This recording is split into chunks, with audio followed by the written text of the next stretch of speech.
I don't want to trigger anyone by talking about this, but like, how much money are we spending on groceries a month? When did ketchup become $7.99 a bottle? That's crazy. All right, I'm going to show you my grocery haul, and you tell me if you think that this is normal, all right? An actual sign that was up in Wegmans in Pennsylvania. You know how I know it's real? I took the picture with my own phone when I went to Wegmans earlier today. And it's all about tariffs. I don't want to trigger anyone by talking about this, but like, how much money are we spending on groceries a month? I just went over our budget for last month, and our family of 4 spent $1,200 on groceries. And like, yes, that does include like household items like toilet paper, paper towels, like household items, but $1,200. We're not eating all organic. We're not eating like anything out of the ordinary. We're just like a normal American diet. Like when did this happen? Let's check out some grocery store prices. So, come on, let's go. Need hydration? $10.99. Now you're into Capri Suns, yeah? Maybe you like orange juice. 4 Tropicana for $1 more, you can get Publix brand. Or maybe all you need is some love. Damn, when did ketchup become $7.99 a bottle? That's crazy. No preservatives, $2.99. Pink salt at $5.19. But I like this.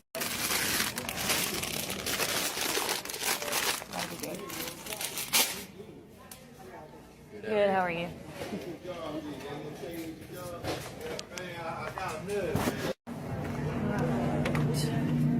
Sausage. He's in here.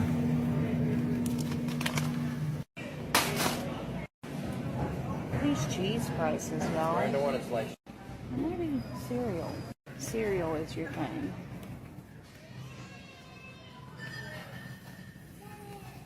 I do need coffee though. That's $16.99. Guess I'm gonna get this $13.99 one because it's cheap. Can't even make damn chocolate milk for cheap anymore. Be more kind to people. Shit's expensive. And I could say a lot more, but I'm not gonna. I'm just gonna leave it at that. Hope you guys enjoyed this video. Like, tap, share, repost, do all the stuff. Bye. Hear me out. How much do you want to guess that I paid for 5 calabacitas? Calabacitas are Mexican squash. I got 5 of these. None of them are bigger than my hand, okay? $33.80. Yes, I know my nails look like shit. So when I get home, I'm like, I don't know, something doesn't feel right. So I call them, I ask for a man, and I'm like, hey, I got 5 calabacitas, which is the Mexican squash, and they charged me $33.80. He said, yeah, I mean, you know, they are coming from Mexico. I said, mijo, yo también vengo de México. Güey, $33.80. Yes, I know cuánto cuestan las pinches calabacitas, and they definitely don't cost $33.80, which it would be 660 pesos mexicanos ahorita por 5 calabacitas. Is this a tariff situation, or is this a mistake from the cashier situation? Either way, let's just say that this is a mistake. It happens, who cares? I paid for three apples, which, my friend, is this even organic? No, $5.10. $5.10. These apples are going back. I thought I was grabbing the other apples that were less. So, hell no. Listen, by no means am I a cheap person, but at this time, during this economy, we definitely have to be looking at these receipts. All right, I'm going to show you my grocery haul, and you tell me if you think that this is normal, all right? Can you see that? It was $60.20 at Ralph's.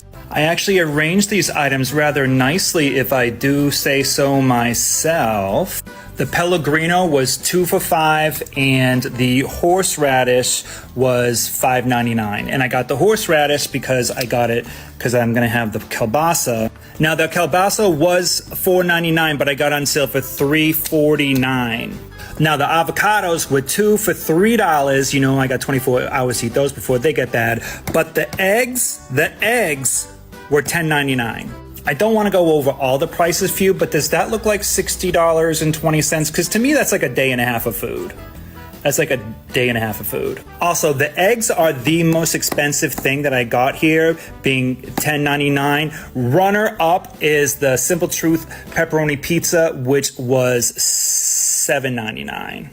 Also, if you look at my past video where I said that I went to buy Vital Farms butter, but someone switched it and put the Danish creamery in there, so I got that butter instead, so they didn't have to pay the price. One of my friends told me that they're doing that with eggs now. So when you go to buy organic eggs, open it up and make sure it doesn't look like the cheap all white ones. You know what I'm saying? But I was impressed just from people switching the butter to get a cheaper price. But now, like, if you're going to switch 12 eggs, switch the cartons in 12 eggs so you can get the organic for the cheap price, then that definitely takes teamwork. I want to know how people are doing that. So, Hello and welcome to another video. In this video we're going to be talking about grocery prices. Yes, it seems like we elected, and I'm not just saying I didn't vote for him, but it feels like the whole country elect him for he can lower grocery prices, okay? And it seems like he's not even trying to lower grocery prices. The grocery prices are skyrocketing. Nobody can put a stop to it. And yes, stay towards the end of this video because I'm gonna give you my opinion about these grocery prices skyrocketing. Stay towards the end. I thought it was a joke when I see the videos on TikTok about empty store shelves of things just not coming in. I came here for bananas. Where do y'all think our bananas come from? And vegetables. The sad reality of an American shopping cart. As you can see, I don't really have a whole lot of anything in this buggy right here. Really, it's a bunch of condiments. I do have a couple of packs of chicken, eggs, water, hamburger, little small items. This cart was $540. So y'all, I'm at my favorite grocery store, and I just want to show y'all the prices on some of this stuff. Hold up. This is really great tomato sauce, like spaghetti sauce, and it's $11.99. Wow. This is the signature select roasted onion and garlic pasta sauce, and it's $2.49. And I think I'm gonna try this one. Parmesan cheese, $8.99. This is $8.99. OMG, when did this cheese become $12? Look at that. $13.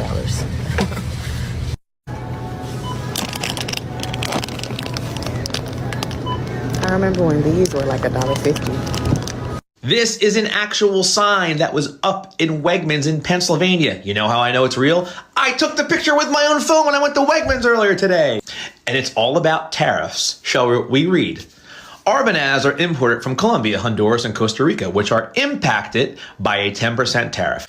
We are working with our suppliers to minimize the impact to our customers and are committed to keeping our prices competitive on affected items. I applaud this. Every grocery store, I don't care what grocery store, should have signs up like this and be transparent to the American people about how much more groceries are going to cost us because of tariffs. I'm going to take it a step further. Every store that I go in, I want to see a sign or something on my receipt, a line item on my receipt calling out tariffs. I want to know how much more, as an American citizen, I want to know how much more I'm paying because of Supreme Leader Trump's tariffs. It's only fair. Microsoft made an announcement yesterday. They said we're going to raise prices up to 25% on our Xbox consoles, equipment, and games. Other companies have warned that tariffs are coming. I just want to see a line item on my receipt or signs like this to show transparency to every American citizen on why their prices are going up. And notice the sign didn't say one thing. The sign did not blame Joe Biden for the cost of my bananas going up today. You know what the sign didn't say? It didn't say it's Joe Biden's fault that the price of my bananas went up today. Nope, it said tariffs. And you know who put the tariffs in place? Supreme Leader Trump, everybody. Yes, he did. Under his eye. I just wanted to tell y'all I spent $100 at the grocery store on these items. $100 for 5 bags, 2 items, a drink, and some chicken, and some vegetables. The fuck going on in the prices are going through the roof. Let me show you. 4 items, $100. I got some Chips Ahoy, you know, the baked kind, right? That's one. Got the crusted flour pizza, cheese pizza. You know, we all about that healthy, but 360 calories. That's 2.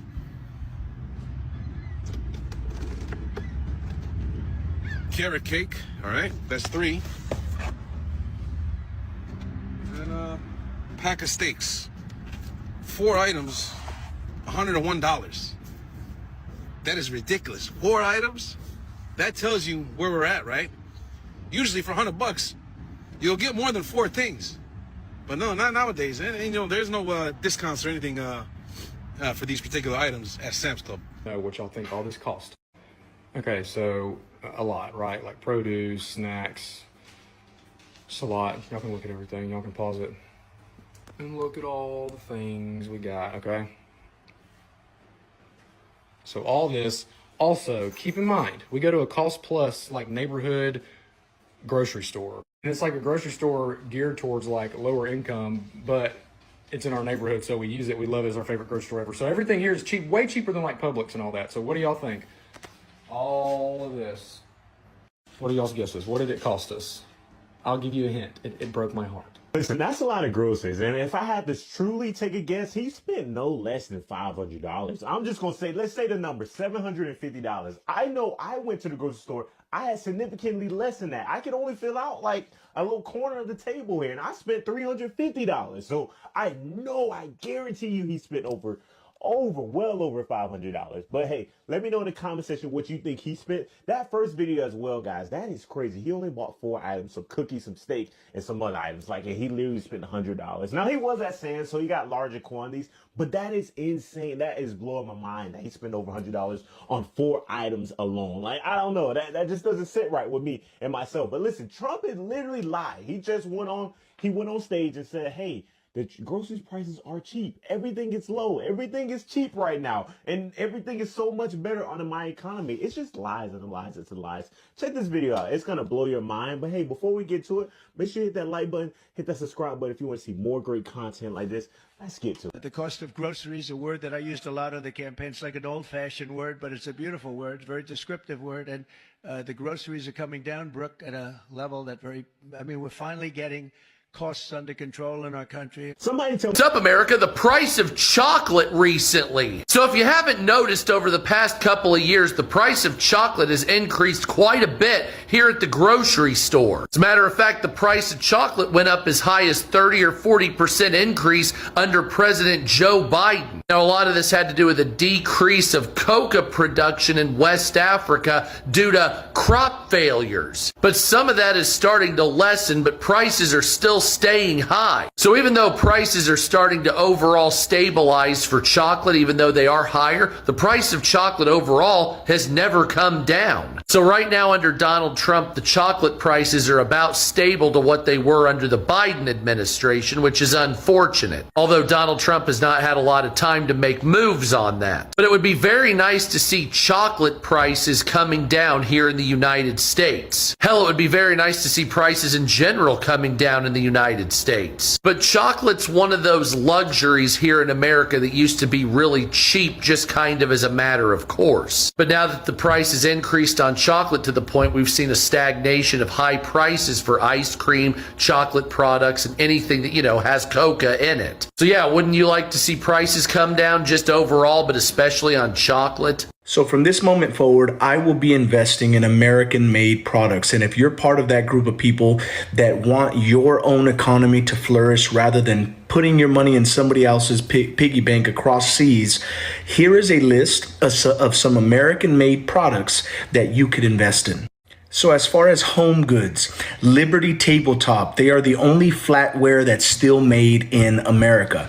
Vermont Castings, they are fireplaces, grills, and stoves, proudly American. American Blossom Linens, organic bedding made in Texas. Anchor Hawking, high quality glassware made in Ohio since 1905. Now moving along to clothing and apparel. You have American Giant, also called the greatest hoodie ever made. Roundhouse, workwear made in Oklahoma since 1903. All American Clothing Company, jeans, polos, and more from right here in our nation. Al-C. King, MFG, family-owned Tennessee denim. Here's a list of personal care and household. Dr. Bronner's natural soaps with purpose and transparency. Bronner Family Farms, black owned, organic, and 100% American. Malayora, I think, cleaning products, sustainable, effective, and that is made in Chicago. Food and groceries, Bob's Red Mill, Oregon-based wholesome grains. King Arthur Baking Co., America's oldest flour company, still baking strong. Tillamook, cheeses from American cows and American hands. Tools and equipment, the all-time favorite DeWalt, power tools assembled in the United States. Estwing, legendary hammers forged in Illinois.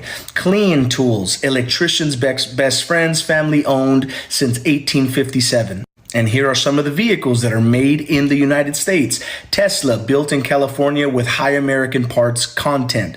Jeeps on select models, born in America, built for the world. F-100s, most of the American-made vehicles on the market. And lastly, for tech and electronics, Purism laptop, security first, made in the United States. Framework, repairable, ethical, and partially American assembled. Nomad goods, tech accessories designed and assembled in the United States. While China is boycotting, and so was Canada, American goods, I think it's time for us to stand up for our homemade goods here in America as we continue to wait for production to come back to our nation. I just got back from the grocery store, and honestly, thank God I don't go to the grocery store much because I get a lot of my food from a farm. But I don't know how y'all with big families buy food. It is crazy. I'm going to show you what I bought. Guess how much this cost. I literally bought barely anything. Creamer. Okay, these were buy one, get one. So I didn't even pay for that one. All right. Yeah, I had to have some chicken wings, and I'll even show you the price to give you a little help. All right. Yes, I buy organic meat. Can't stand the stuff that looks like red spaghetti. All right, so there's 4 things. Butter. Spaghetti. This was buy one, get one, so didn't even pay for that. And then, you know, my bad thing. Look at this. 1, 2, 3, 4, 5, 6, 7, 8 products. 8 products. Look at that crazy price. $51 for 8 items. I need to start growing my own garden, I think. So I'm about 20 minutes outside of Seattle, and I just paid $23 for these 4 grocery items, and I'm curious, is that anywhere near like what you would pay in your area, wherever you live? So I got some Nanners. I got some store brand Kroger coffee from QFC, and I got 2 Seattle's Best. They were buy one, get one free. This was $23.36. Is that high, low, or normal? Hi, welcome to United States Grocery Store. How may I help you? Yeah, I just need to buy 10 things for the week. Is that why? How many people are in your family? Just 3. We only want to make grilled cheese sandwiches and soup. Why are you? What would you like to make? Grilled cheese sandwiches and soup. No. Sliced tomatoes on top of bread.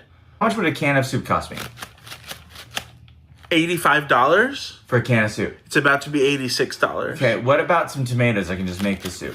One tomato is $28. Okay, what if I just had a can of crushed tomatoes? How much would that run me? $29, about to be $30. Okay, what about tomato paste? Would you like to lock down the price of the tomatoes? What about tomato paste? $16. I just need some Velveeta cheese. We don't have any for you. Okay, Kraft Singles. No. Okay. We have one Baby Bell cheese that you can share with your family, and that'll be $18. Okay, what about two of those? It's about to be $30. I'll take one. Please choose a number between 1 and 75. 32. Unfortunately, your groceries have been lost in transit. Please stop by next week to see if we have your tomato paste, your bread, and your one Baby Bell cheese. Hey friends, take a look at my victory garden here. We're making watermelons, strawberries, cucumbers, tomatoes, all sorts of goodies. And all because Donald J. Dump put tariffs on Mexico, where like 70% of our fruits come from and like 50% of our total produce comes from. So get ready for those higher prices. I'm ready. Here's my victory garden, my trade war victory garden. Americans are tanking and sacrificing for tariffs. I'm about to show you $10 worth of groceries in America. Bread and eggs, $4.79 and $4.70 something or another. $10 for bread and eggs. Good job. Are you guys seeing empty shelves in grocery stores? Yes! We're gonna be eating rice with a side of rice soon. How can you complain about grocery prices going up when there are no groceries to buy? Honestly, I think they're playing chestnut checkers. They think they're saving us money by doing all of this. But you know what? How can you complain about something that isn't available to you, especially when it's food? Because you know what they say about starvation. Yup, if it's out of sight, it's out of mind. No need to worry. Exactly. Out of sight, out of mind. You might as well just take down the mirrors in your house so you don't notice yourself getting so skinny, losing all that weight. Also, like, who doesn't like just having a diet of rice, beans, and potatoes? Look at the British. They've been living off of that for centuries. Look how happy they are. So we gotta lighten up. Also, this is how we become the toughen up kind of generation. Because when our kids start whining about what they're eating, we're gonna be like, no, you shut up and enjoy your rice bean soup. Because that's all your mother and I had to eat when we were dating. I need somebody to tell me why my husband went to purchase a 7-pack of underwear yesterday. He needs new underwear. Probably hasn't purchased them in like, I don't know, years. You know how it is. Tell me why that package of underwear was $42. $42. I was flabbergasted. $42 for 7 pairs of underwear. If I didn't believe before that inflation is real, I sure do now. I'm baffled. $43 for some paper thin steaks? I'm sorry, if you guys are paying this, you gotta see a psychiatrist at that point. That's I just got back from the grocery store and I went there to get blueberries. There were 2 options, organic and non-organic. The organic blueberries were $8.99 for the box.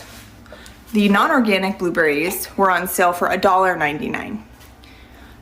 So like I can either buy the non-organic and have cancer later because it's all I can afford right now, or buy the organic and not pay my mortgage. So I'm just curious, like, how are people surviving in this economy? Like, seriously. 1 out of 4 families in America are now buying their groceries on payments.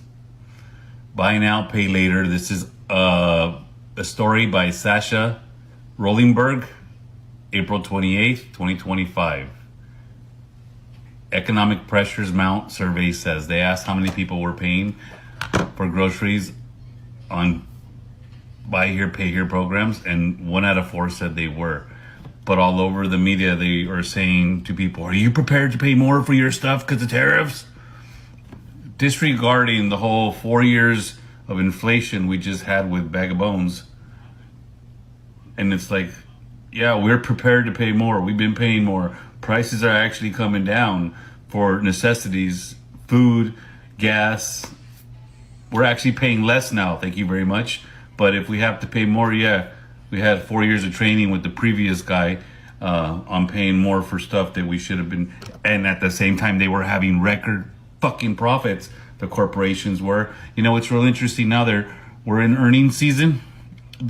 These companies are saying we can't project what's going to happen because there's too much uncertainty, and you're seeing all of their stocks dump. It's about damn time, if you ask me. It's another week, so come to Costco with us. I was just...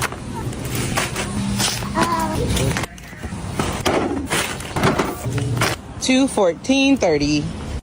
So Trump wants us to start buying American product. Well, let's look at this in the supermarket at ShopRite. These are product of USA red peppers. Look at the quality of these peppers. And then product of Mexico. They're a little more expensive. Look at these peppers. Again, yellow peppers of Mexico. Look at these peppers. And look at the peppers of America. So since the tariffs are just kind of starting to hit now, I'm going to show you guys some grocery prices in my area. You guys want to see why looting's going to start soon?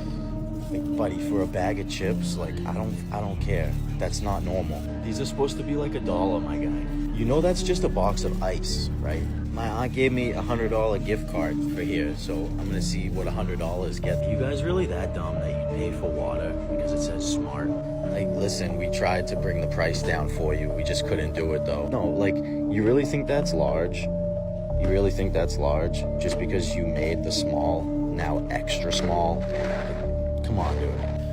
This is the coffee I like right here. $11.79. Yeah, you know, we negotiated to get a lower price on V8. We just... Trump wouldn't allow it. Okay, hold on. Is this just the marshmallow? Well, they make a bag of just marshmallows. Might have to get those. Bro, that Lunchable price is a crime. I'm sorry. And those are the small ones, too. They're not even the big one. Where's the big? Oh. Imagine, like, I actually needed markers. Like, this is actually crime, bro. I don't care. I don't care if it's organic. Your mother's organic. Bro, they're acting like I won't just start grabbing shit. Try me.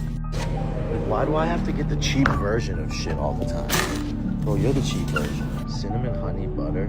Should we try that? This is the cream I like right here. There's only 3. I'm getting them all. $15, bro, for my cream. Bro, no. You get that there's like 4 pieces in there, right? Is this crime? Is this crime right here? $5.99 for 4 rolls. Is this store a literal crime? Bro, this is expensive. Like, I don't want to drop 20 on bags. So then you end up getting these ones, and then they literally rip every single time you take one out. This is making me want to leave for some reason. These prices are out of control. I almost hit it right on the money. And yes, and it's so many reasons why the prices of the groceries is just like that. It's just post-pandemic symptoms. Also, the tariff is not helping. It's making it even harder. Some people that is saying like, well, all these things that we consume, they are American made, but they don't understand that we are in a global economy. Okay, maybe we can make maybe we can produce here the tomatoes, but those tomatoes go in a grocery bag, and the grocery bag, what is used to make the grocery bags is come from China. And it's just like everything is interconnected. The things that we need to grow products, it comes from Canada or it comes from other country. And I just seen like Trump supporters, what they just say, oh, it's gonna be a little bit of pain and suffering, but then we're gonna be better in the end. It shouldn't be pain and suffering, because what he wants is to nationalize all the products that we use, all the items that we use here in the United States. You should just create a plan where it gets the less amount of stress for the population and just nationalize things. That's really impossible to produce everything in this country. It's close to impossible. And we just, one of the reasons why we just made almost everything in China is because it's cheaper to make things in there, because the salary is less. Okay, if we do a lot of things that we do here in the United States instead of China, it will cost us 3 or 4 times more. So who want to pay the prices for that? And it's a lot of things, the products that we cannot even produce in this country, like avocados, like coffee, we cannot even produce in this country. Yes, in some parts like in Hawaii, they can produce, and Puerto Rico can produce coffee, but it's not like the whole country can produce coffee. I think it's one of the best things on the menu at McDonald's, but the price caught me so off guard. This thing right here is $4.19. But this thing right here for $4.19 is crazy. And don't get me wrong, I love these things. I get them all the time. I've been eating them for years, but $4.19 is too much. Now, to be fair, it is buy one, get one for $1. So $5.19 for 2 of these, which is still crazy. I don't know how McDonald's went from being the best value in food, not even just fast food, to now you can get 2 of these for essentially the price of like a Little Caesars pizza. You can feed a whole family, or you can get 2 double cheeseburgers. That's insane. I still love them. I will probably continue to get them. But honestly, it's hard to justify it when you can go to like any pizza place or even a place like Applebee's and get a slightly more expensive meal that is a meal, not a fast food burger. This is nuts. Something has to happen. I don't think it's going to. I guess it's McDonald's world and we're just living in it. So I just got 2 footlongs from Subway. $26. $26.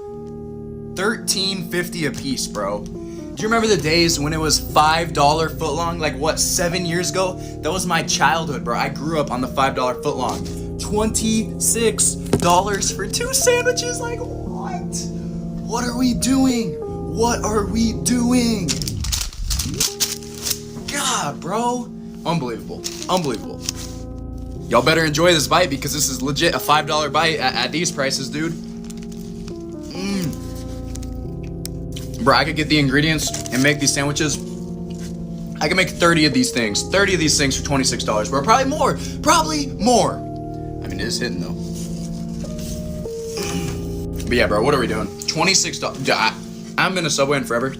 I pulled up to the cashier. She's like, your total's $26.50. I just looked at her.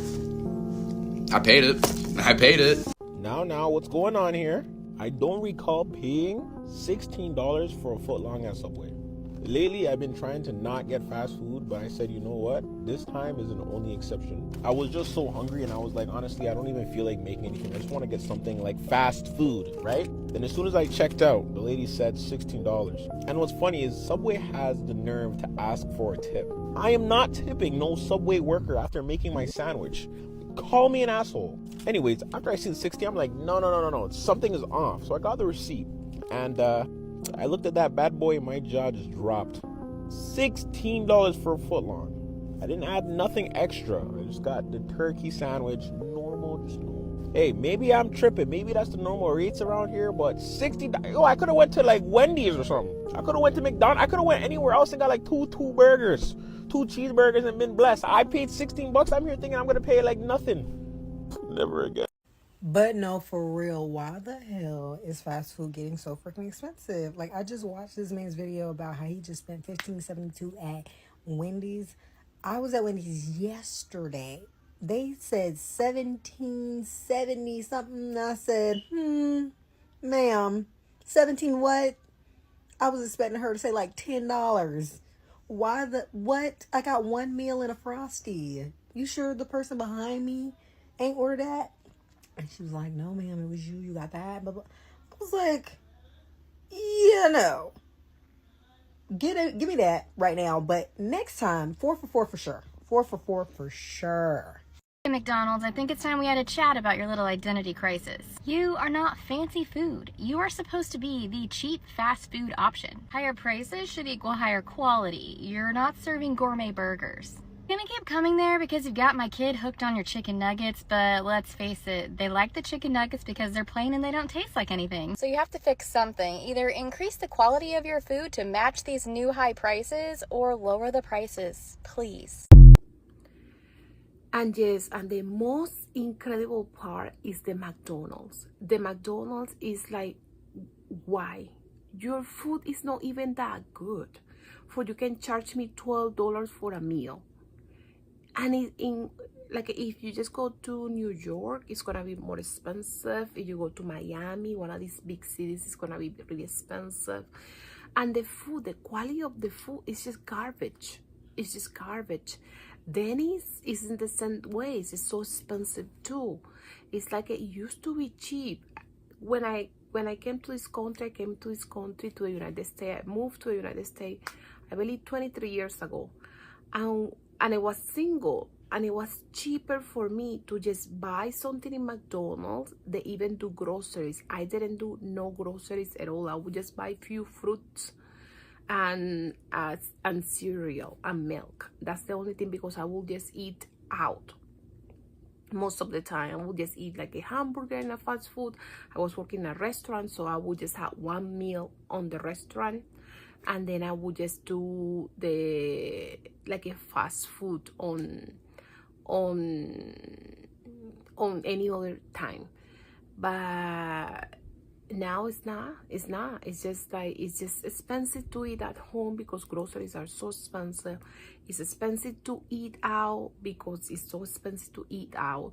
It is expensive to, everything is expensive. That is starving us to death. Stop starving us. Please don't forget giving a like, comment, and subscribe. Help me for this channel can grow. Help the liberal channels to grow, because you know the MAGA channels, they grow like super fast, and they just, it's a bunch of lies. Okay, they just lie and lie and lie to people. So help me for we can just keep growing. We just keep taking this message for this video can go to one of those CEO of fast food, and they can lower the prices if that is even possible. I don't know if it's even possible. Or just giving a like, comment, subscribe, and activate the notification bell, for that way you don't miss any videos. Take care. Bye bye. I'm not buying fast food anymore. Matter of fact, I don't have the money to buy fast food anymore. Who made these prices? It's overnight stuff with these fast food places. One night it's like, yeah, dude, everything's $1. Let's roll here, dude. I love fast food. You can live on this. This is the blue collar food. Then bam, overnight it's like, hey, guess what? Your Arby's is $53. I'm never paying $53 for fast food. One trip at McDonald's right now, one single trip to McDonald's, $30. $30? $30, that's pizza money. You're not pizza, you're fast food. But Burger King's out here like, no, it's like $12 for one of our chicken sandwiches now. That's normal. To who? To who and where did that ever get normal? And then Taco Bell now has the audacity to be they're gonna be the guys who are like, hey, we're also gonna be expensive now. Even you, Taco Bell? I'm done with fast food. Bro, Five Guys has no reason to be that expensive. A large fry and a burger cost me $25. That is some crazy stuff. And also, McDonald's is not even cheap anymore. And then Chipotle don't even give out good portions. Where do we eat it, bro? I don't know where Popeyes is getting these chickens from, but I will tell you, I drove up today and ordered three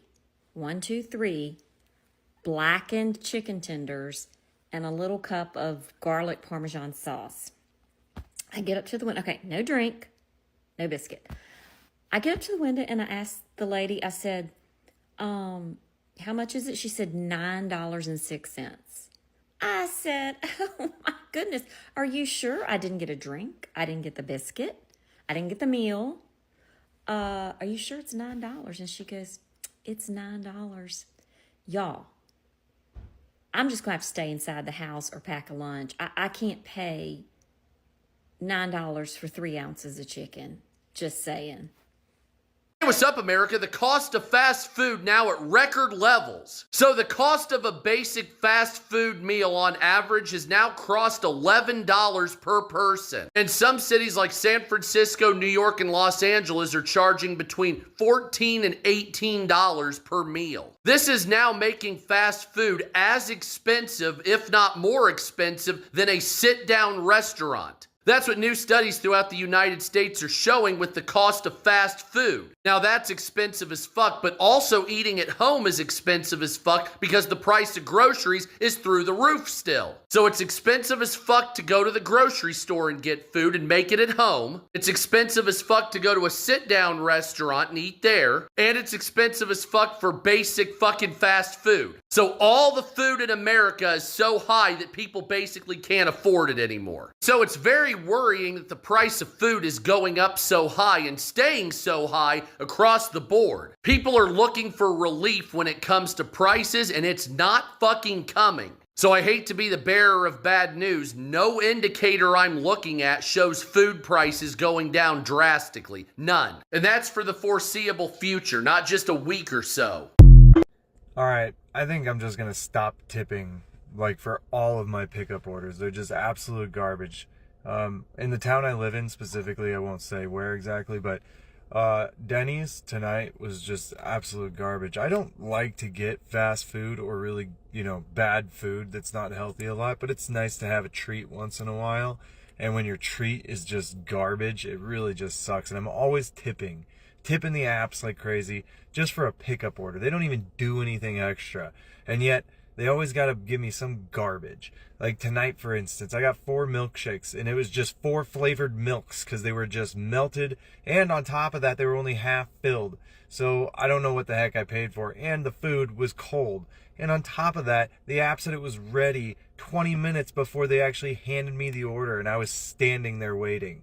So yeah, I'm tired of that. And I'm also tired. You guys ever go to Taco Bell?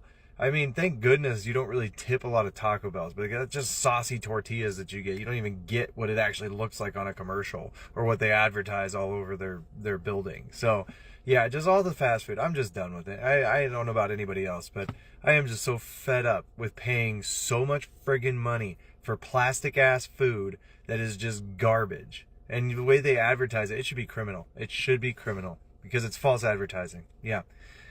All you fast food places need to do way better, like so much better. You suck. Consumers are fed up with higher prices. Tell me why it was $17 for 3 fillet of fishes. Huh? Who told y'all was that good to be charging that much for y'all food? In April, groceries ticked up slightly compared to a year ago, but fast food prices soared 4.8%. How does that affect your budget? When you're paying more for fast food, what does that do?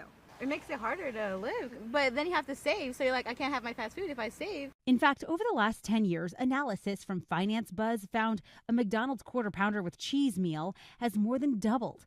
Taco Bell's beefy 5-layer burrito spiked almost 200%, and a Chipotle barbacoa burrito is 87% more expensive.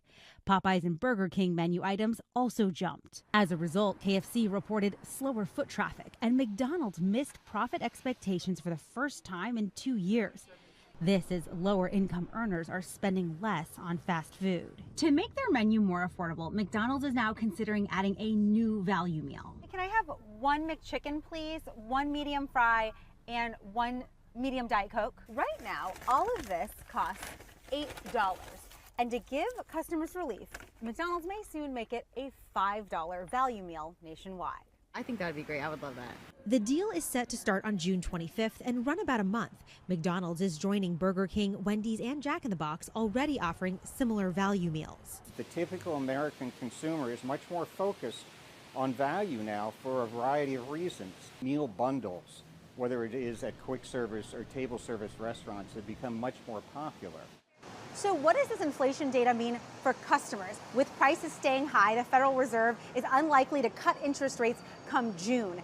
That means that new car loans, new mortgages, and credit card debt will remain higher, more expensive for longer. Jolene Kent, CBS News, New York. I had not eaten in McDonald's in forever, and I just ordered a sausage egg McMuffin with like the meal with the hash brown, and it turned out to be $14.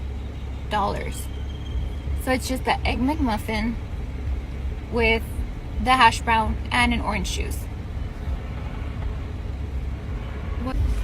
You have the sausage and egg McMuffin with orange juice? Yeah. $14.53. Just for that? Yeah, for the meal. Oh, okay. Sorry, I don't make the price. No, that's fine. I'm just surprised because it's been a while. I'm like, damn, that's expensive. The orange juice comes out to almost $5, which is kind of ridiculous. That's why I don't get orange juice from here. I know. Oh, it was the orange juice. That's okay. Thank you. $5 for orange juice. You would have thought it'd be like $3. Thank you. You too. Does it have a straw? Oh, does it have a straw? Is Yeah, that it's up right? there. Oh yeah. Bro, I'm sitting here, I'm like, bro, fast food has gotten fucking expensive. Nigga, you can't even find a meal under $10 these days. And I'm not talking about no $5 biggie bag or $5 meal. I'm talking about a genuine meal that's under $10. Bro, that shit is diabolical. These people are not even making the food. Unless you go to somewhere like Chick-fil-A or something where they kind of preparing it. McDonald's and shit though, Wendy's, Burger King, come on, gang. Why are you charging more than $10 for a fucking box of nuggets? Alright, bro. You drive up to some of these fast food restaurants. I'm not gonna say which one. And they have the nerve to ask you, do you want to round it up for charity? This is my take on it. These are not multi-million-dollar corporations. These are multi-billion-dollar corporations. When they raise the price of minimum wage, who do you think they gonna make pay for that? You already know. Us. Fast food is so expensive. So if you pass it on the price, the high prices of what you have to charge because y'all was forced by law to increase the minimum wage here in California, I don't know about nationwide. Why in the hell are you asking me for my coins? This is what I say. They don't want 3 Lamborghinis in the driveway. They want 10. Give up about at least 3 of them 25,000 square foot bathrooms. Houses with 10 bathrooms. You know what I'm talking about? We're not happy. Not happy anymore. We weren't happy. Then you pay. And you find out that In-N-Out has raised their prices too. Like the other food places. Everywhere is raising their prices. I used to pay $8.39 for a while. Then it was $8.71. Now it's $9 even. Like, of course I'll probably come back. But how am I ever gonna survive this crisis? Which is one thing after another. Wendy's has officially gone way overboard. They are trying to roll out an Uber-style surge pricing with their menu prices fluctuating based on demand. So you may pull up in the drive-thru and a cheeseburger is going to cost $5. By the time you pull up to the actual order menu, it might be $7.50 or $10 depending on the surge pricing. Here comes the rant. Sorry, it's the nerd in me.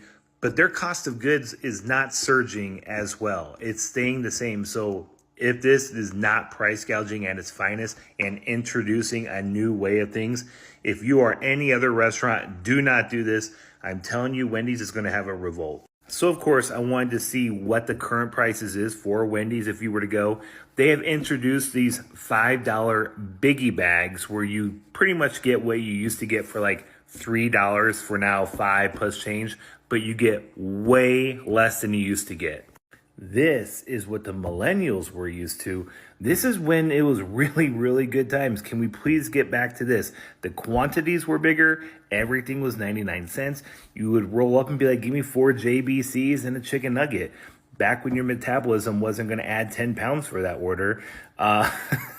It was better times. I cannot believe they're thinking about doing the surge pricing. This is going to be disastrous. How about we bring this back, and I guarantee you, you're going to get a lot more happy people. Here comes the rant. Sorry, it's the nerd in me, but their cost of goods is not surging as well. It's staying the same. So if this is not price gouging at its finest and introducing a new way of things, if you are any other restaurant, do not do this. I'm telling you, Wendy's is going to have a revolt. So of course I wanted to see what the current prices is for Wendy's if you were to go. They have introduced these $5 biggie bags where you pretty much get what you used to get for like $3 for now 5 plus change, but you get way less than you used to get. This is what the millennials were used to. This is when it was really, really good times. Can we please get back to this? The quantities were bigger. Everything was 99 cents. You would roll up and be like, give me 4 JBCs and a chicken nugget. Back when your metabolism wasn't going to add 10 pounds for that order. It was better times. I cannot believe they're thinking about doing the surge pricing. This is going to be disastrous. How about we bring this back, and I guarantee you, you're going to get a lot more happy people. Let's fucking talk about this freaking shit. McDonald's. Remember when you was young and you go to McDonald's and maybe a meal was like probably $3-4, and you go to a different McDonald's, the meal is the same exact fucking price. Now that all that shit changed. Now you go to a fucking McDonald's now, and you're spending like $10 on a meal. That same exact meal, you go to a different one and get the same, it's gonna cost you like $11-12. Yo, what the fuck is wrong with McDonald's? Are they price gouging or some shit? Like, I'm telling you, look it up. I'm not kidding you. Go online, make an order. You know where it says location? Click location. Check the food prices. In different locations of McDonald's, it's gonna tell you different fucking prices. Even if you go outside, you step into this McDonald's right here, you go buy something, you see that it's like $7. Go to the next one the next day or so. Whenever you feel like eating McDonald's again, go to the next one. Now bet you're gonna see that price hit $9, $10 for the same exact meal you had gotten the other day. Why is that? You can't make this shit up. Are they scamming us? Different fucking prices? Nah, that shit is ridiculous. Check it out when you get to the next McDonald's. Trust me. You're gonna come back to this video and you're gonna be like, yo, bro, you wasn't fucking lying. Send this shit to the fucking owner of McDonald's. I don't know who the fuck it is, but send this shit because we fucking broke out here. You're talking about $10, $20 on a fucking meal, and then next thing you know, you're spending $60 on a fucking meal. Bro, this is ridiculous. And the price gouging is everywhere. Chipotle, Subway, they just keep price gouging because they don't want to tell me that for a foot long, okay, for a foot long, a tuna foot long that is one of my favorites, I pay $18 for a foot long. I don't know if here, because I am in Vegas, the prices are different on the strip that they are here for the town. I didn't buy it at the strip. I bought it outside the strip, and it was $18 for a tuna Subway sandwich. Okay, and I bet you guys had those experience. I just not doing fast food anymore. I just go and I do the $5 McDonald's meal. If I just feel like I have to eat something now, I just do the $5 McDonald's meal. Or I will do because I know some place of the country doesn't have it. I will do Cafe Rio. I will do the kids meal or Cafe Rio that is also $5 and it's really. Or Cane's that is like it's almost like a fried chicken kind of thing. It's not everywhere around the United States. But Cane's, you can buy the kids meal too, and the kids meal is really filling, at least for me. So I will do those. So try, if you just bother by the price of food and you are a person that is, it doesn't eat a whole lot, you can do kids meal in some of these places. Okay, you have to kind of see and compare if it's gonna fill you up or not. But for me, like for example, like Cafe Rio, that is almost like Chipotle kids meal, it leaves me so full, and even sometimes I save some and I take some home because I cannot eat it all at the restaurant. But yes, it's just like the quesadilla and the chips and the beans. That's what I just order So stay towards the end because we're gonna keep talking about the prices of fats. Ourselves, there's not one U.S. state where working 40 hours a week is enough to afford a 2-bedroom apartment. That is sad. That is so ridiculously sad. And the other day I heard an elderly woman talking about these younger folks don't know what working hard is. As someone who had 3 jobs in college while being a full-time college student, y'all are really checked out with reality right now. Like, everything is too expensive. I went to the store the other day. 1 bottle of Sprite and a bag of Doritos. Guess how much? $5.50 for 1 bag of chips. The bag wasn't even huge. It was around like one of those dollar-sized bags. If you knew back in like 2010, those dollar-sized bags. It was one of those and a regular 16-ounce Sprite. Imagine the prices of a 2-bedroom apartment. I think the lowest you can get is probably like $1,200. The lowest you can get. I am seriously starting to feel like it's just about impossible to live in the United States. And, you know, I don't want to seem like a lazy bum when I seen this, but I truly feel like it's just about impossible. If you weren't raised and given a good first hand in life, or a support team who will make sure no matter what that you don't fail, or, you know, having people that you're able to fall back on, you're blessed. And if you are one of those people, I highly suggest you thank those people near you, because a lot of us aren't blessed like that. I'm a 23-year-old dad.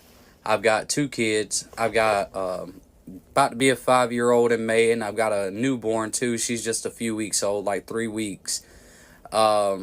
So my wife gets to stay at home and take care of the babies, and I'm out here trying to get it. I'm on my 3rd shift job now. I'm a security officer. You know, and I work here from 12 a.m. to 8 a.m. every single day, 8-hour shift.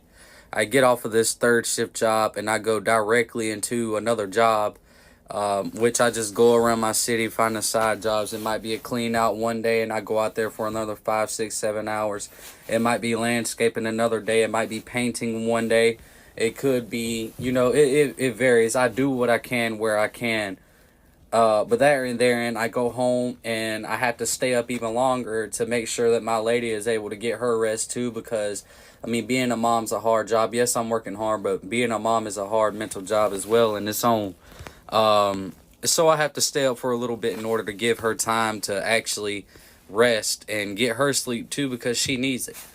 I had a loan, having to pay them back $4,300, but I have to pay $700 a month just to drive. That doesn't go toward my principal, on top of having to pay my rent and all the other bills just to survive. It's impossible. You know, I would never hurt or harm myself in any way, but sometimes I just wonder why. Why am I here? I mean, there's got to be a reason why, like, life is so hard for me. What if it's not meant for me? This shit drives a lot of people to anger, man, and I understand. I truly do. You know, people say maybe these next 4 years. No, this is literally impossible. There is nothing no president is able to do to save people from what we are having to go through. Housing at an all-time high. You know, you could go to another country and you can have the same homes here for 1/10 of the price that we're paying per month. Food the same exact way. And I just feel like it's impossible.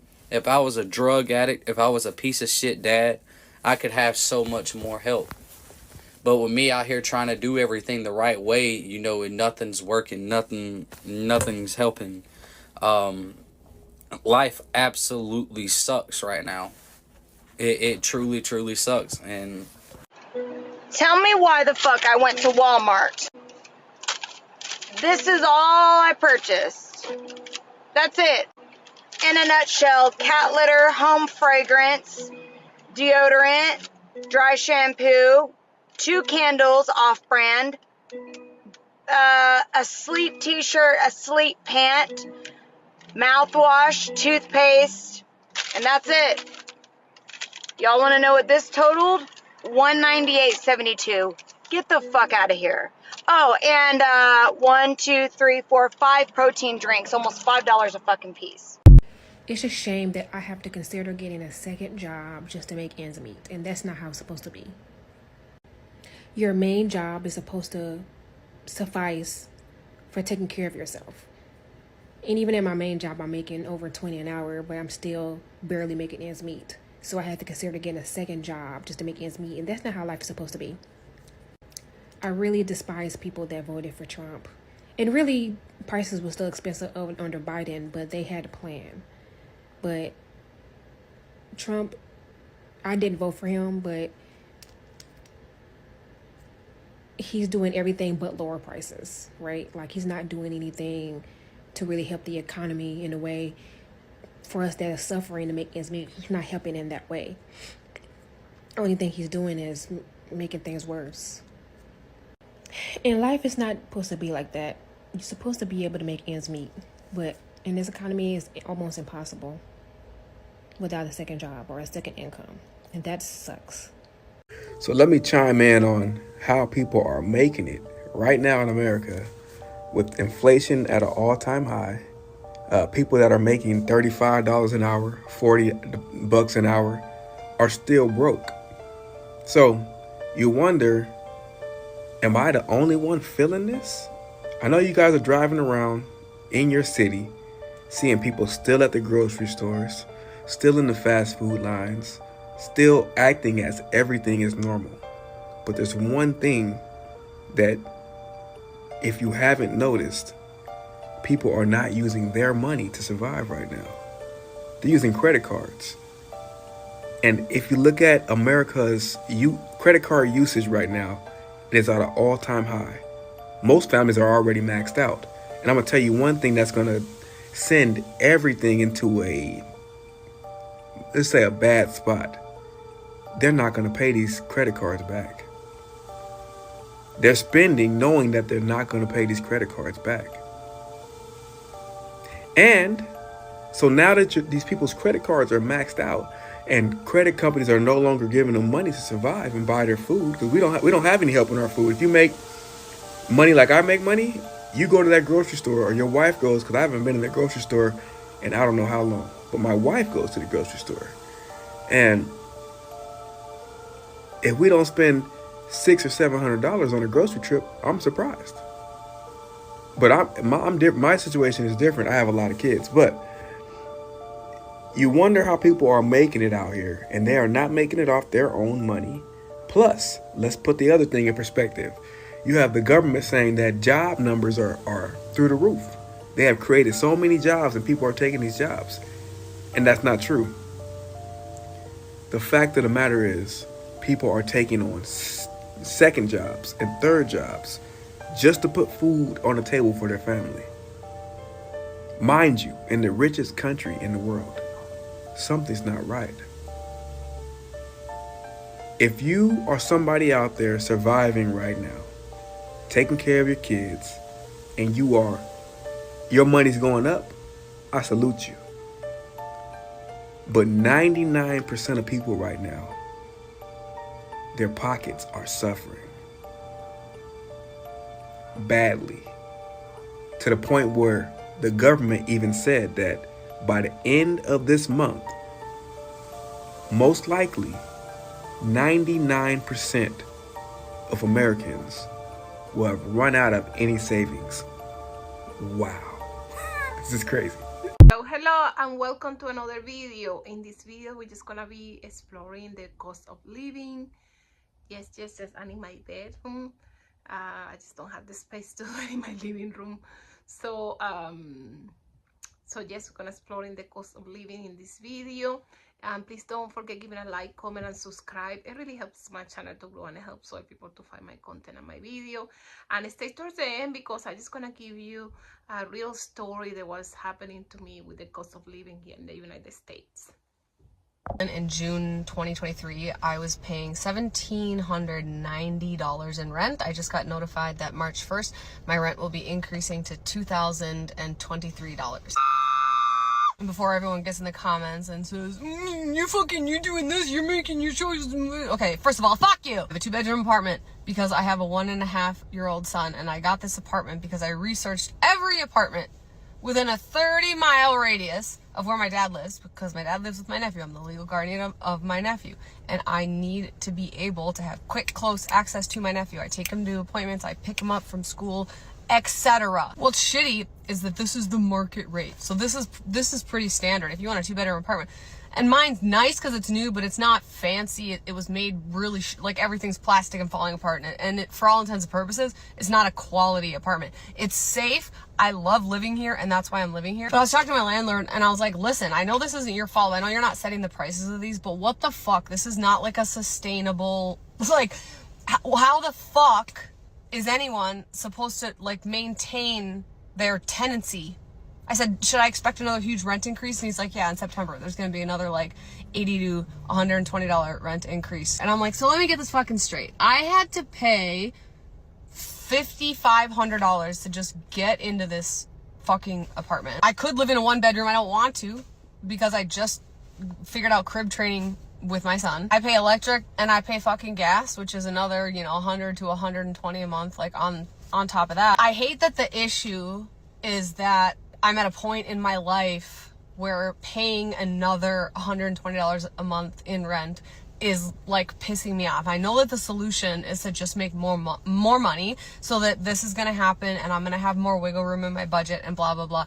But what pisses me off is if you're not making $6,000 or $8,000 as a single mom a month, you're just like, how are you gonna make it? Who wants to be roommates with people that they don't know? And how many people do you know that you could trust to live with and that it wouldn't ruin your friendship if you lived with them? And what if I just want to live in my own fucking spot? What if I really like the peace of mind that I have in my own goddamn apartment? Why isn't there some sort of fucking clause that says, oh, you're a single mom with narcolepsy and you have a fucking disability and you're making X amount of money and we're gonna give you like a little bit of a break. And I understand like life is a jungle and no one's trying to give out handouts. You know, you're hearing about how Elon Musk just uncovered all the government fucking all the money that's going everywhere. Like the government isn't, in general, they're not looking to help people. We know that. We just keep coming back to like, okay, the solution is just to make more money, but there's only so many fucking hours in the day. I spent 45 minutes today researching other apartments in the area. I maybe have a tour scheduled next week, but here's the thing, it's like, yeah, if I get into this other apartment, like, what is that gonna look like and how much do I have to put down? It's refundable and last month's rent, and then there's a damage deposit, and then there's usually a refundable pet deposit on top of that of a couple $100 or and then you know, like at least, and then a monthly pet deposit. And I have 2 cats and I don't want to get rid of my cat. I'm not making this video to be like, oh, poor me, like blah blah, but where my brain goes is I zoom out and I think about the bigger picture, and I think about like the regular people who are just trying to fucking survive, and like the average income and like what it cost to just literally survive.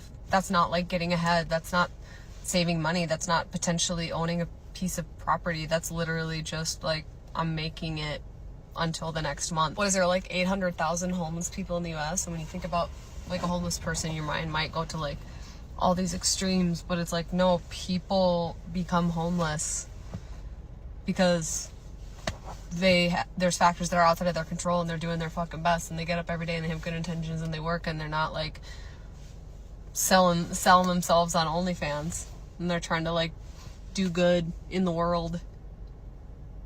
But fucking bills are massive, man. It's expensive as fuck to just live and eat. How are we expecting people to rent when they have to pay first and last month's rent plus a security deposit? I have a family member, he's not on this app, and he is trying to get into an apartment complex, big corporate-owned apartment complex here in Tampa. A 2-bedroom, 1 bath, 800 square feet, $1,600 a month. They have horrible reviews on Google. Not a great part of town, but it's what he can afford right now, and you know, he knows it's a temporary thing. So he asked me if I'd be willing to co-sign on this apartment because this apartment complex is asking for first and last month's rent plus a large security deposit. And I said, no problem. I'd rather you take that money that you would normally have to apply towards the application process to get moved in and instead focus on like buying yourself groceries when you get moved in and having the funds to set up your utilities and all the things. And I went ahead and submitted all the documents that they asked of me, which was 3 months worth of bank statements, our 2023 tax return, as well as copies of contracts and payments made from my clients because I'm a 1099 employee, to show them that basically if for some reason he weren't able to pay his rent, it would default to me, and including my social security number, so they'd come after me. No problem. I trust this family member wholeheartedly and have no issue doing that. So I submitted all those documents and they called him today. And yes, they are still asking for first and last month's rent and they are still requesting a security deposit. They lowered it. But let me just set the stage here. $1,600 a month is the rent. I provided them documentation to show that one of my clients, just one client that pays me in a month, would cover over 12 months of his rent. And I'm not saying that to brag. I'm saying this because this is the level of absurdity we have reached. You have someone that's co-signing to ensure that that apartment is paid for, that has proof, documentation, proof of funds to show that just one of my payments from one of my clients in a month that I provided a contract to show would cover his rent for the entire year. And yet that's not good enough to waive a security deposit or still make him pay first and last month's rent. What are we doing? Like, why are we making Gen Z like not be able to have a place to live? This is absurd. Like, I don't understand why somebody needs to be making over $1 million to show that you could waive the security deposit and not make them pay last month's rent. Like, I essentially showed them collectively that my husband and I make, I'm not going to say how much it is, but it's absurd. Because if he doesn't have a co-signer, like, how do people move into those places then? I don't get it. I don't understand what we're doing to this generation. Then I see a news report that mortgage rates are climbing back up again, 5-month high, 6.85%. I ain't buying in that market unless I can pay cash. So we rent. And I'm fine with that. I'm fine with that for us. But I'm also 20 years older. Like, and I've already lived, I don't, like, this is stupid at this point. I guess, what is that generation supposed to do if you don't have somebody co-signing for you? How do you expect them to come up with that type of cash for $1,600 a month rent? I don't understand what we're doing here. I don't understand it. They just passed a bill where they can increase your rent, and we just got back from vacation, and that shit is already affecting us. They're already trying to raise our rent, and because of that, we had a whole like dispute thing with our landlord this morning, and because of that, I'm already on plan B, C, D, all the way up to Z in my head, and I'm trying to find already another place as a backup in case we do have to move. Why is it that no place near us that can accommodate me and my child and my man is affordable? Nothing is affordable in this city at all. 2-3 bedroom apartments and the prices are $3,000-$4,000, even $5,000. That's fucking ridiculous. And I'm crying because I know everybody's gonna come at me talking about, oh, so just move, I can use that money to rent a house somewhere else.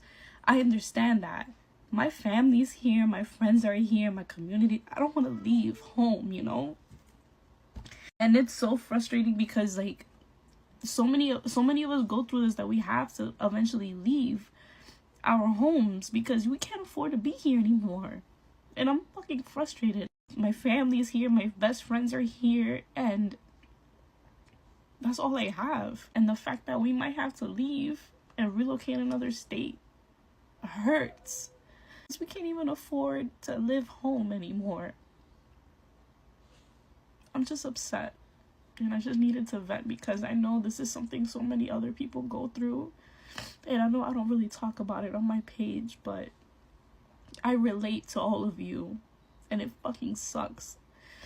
And I know that my city is losing its people because of the rent, because of the price of living. This shit is ridiculous. I hate it. How are we supposed to buy a house when my rent is going up another $195 a month? It has gone up $720 in 4 years for the same place that I live in. $8,640 a year more for the same place I lived in 4 years ago. I'm sorry, property taxes are not going up that much that landlords are charging that much more. We have to stop blaming the economy, the government, the president. It is greedy people taking more profits in. When people tell you just move somewhere else, why would I move to another state that's cheaper? Why should I have to uproot my family, lose my career, just to afford to live somewhere? You're implying people who live in where I live now don't deserve a fair shot at cost of living.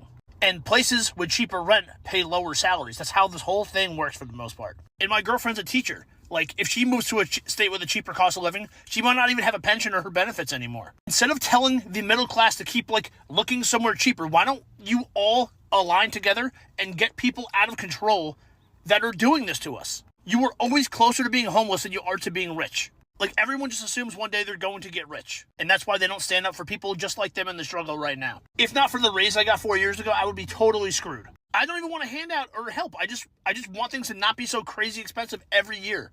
Like, go buy pizza from where I work. Go buy my merchandise. I don't know. Not a handout, just have it. How are you motherfuckers not fucking pissed off at the cost of everything right now? Like, our car insurance went up by an extra $150 for literally no fucking reason. Just because everybody else's deductible, supposedly where we live, has gone up, so they tack on an extra $150 for ours. So our car insurance for 3 cars, full coverage, which we've never had an accident, nothing, was almost $400 when it used to be $250. So, and then rent, oh my fuck. I've been looking around to downsizing because I do not own this house, okay? I do not own this house. It's a 3-bedroom house out in the middle of nowhere. I love it. I've lived here for years, but it's $2,500 a month. I'm having a 3rd child, and I'm like, you know what? I don't think we want to pay this. There's no fucking way we could buy a house, and everybody knows that. So I've been looking at just downgrading, getting rid of a bunch of shit, just be like, you know what? I wouldn't mind paying less. And then in a couple years when the market gets better, just buy a house, right? Well, I was fucking wrong, because a house, literally with 2 bedrooms, 1 bath, basically shitty as fuck, shitty part of town, $1,500 a month? A month? Or basically the same amount of money that I'm already paying now for something with like less space, or it's in an apartment and you can't have no pets, you gotta have 600 credit score, last month's deposit, $400 administrative fee, non-refundable, and we're a family of 4, so we spend about a little over $1,000 a month on fucking food. And I don't buy bougie food. I make my meals. We don't go out to eat maybe once in a while because I'm pregnant and I'm like, oh my god, I want that so bad, but it's been weeks since we've had fast food. Like, what the fuck? Something has gotta give. I know for a fact I'm not the only one, and this is fucking bullshit. Like, something needs to fucking change, dude. We can't keep living like this anymore. Fuck. If the price of shit don't go down, I'm about to start stealing again. I don't give a fuck. I said I was leaving that shit in 2022, but look, if y'all gonna keep making deodorant $15 fucking for a stick, I'm gonna just have to start sticking shit in my purse again. I don't care, because I can't go without deodorant, and y'all know y'all taxing for that shit. Like, come on now, something gotta give. Everything is just too fucking expensive for me. Every single thing. Like, it's to the point I be rationing out fucking deodorant. I'm only doing 2 swipes a day because I can't afford to do 3 or 4 swipes back and forth, because I'm gonna run out of deodorant too fucking fast. Toothpaste too. And the thing is, you can find cheap shit, but it ain't gonna hold you. I'm not about to buy no cheap ass deodorant and be musty as fuck all day. And I'm about to buy no cheap ass toilet tissue and that shit break while I'm wiping my ass. And I'm not about to buy no cheap ass toothpaste and my fucking breath be stinking after I done brushed my teeth. Like, y'all gonna have to give. Like, and then it's like, if you do buy quality shit, it got poison in it, and the stuff that don't have the poison in it is too damn expensive for anybody to afford. Like, this shit is just beyond me. Like, I'm at the point, I'm either about to start stealing shit again, or I'm gonna have to start making my own shit. Y'all, like, the economy gonna have to decide at this point. All right, it's time to face a little bit of reality, folks. If we look at the financial news right now, we can see what's going to happen financially over the next few months. Let's take a look. Let's read this headline together. U.S. bond yields surge as Trump win stokes inflation expectations. Why is this coming out? So this is mainstream, this is Bloomberg or something like that, mainstream financial news. This is financial people who are betting their own money, are demanding higher bond yields because there's going to be inflation. That's what happens. That's how we know the people who know what's going on know there's going to be inflation. But how can we also tell there's going to be inflation? Simple.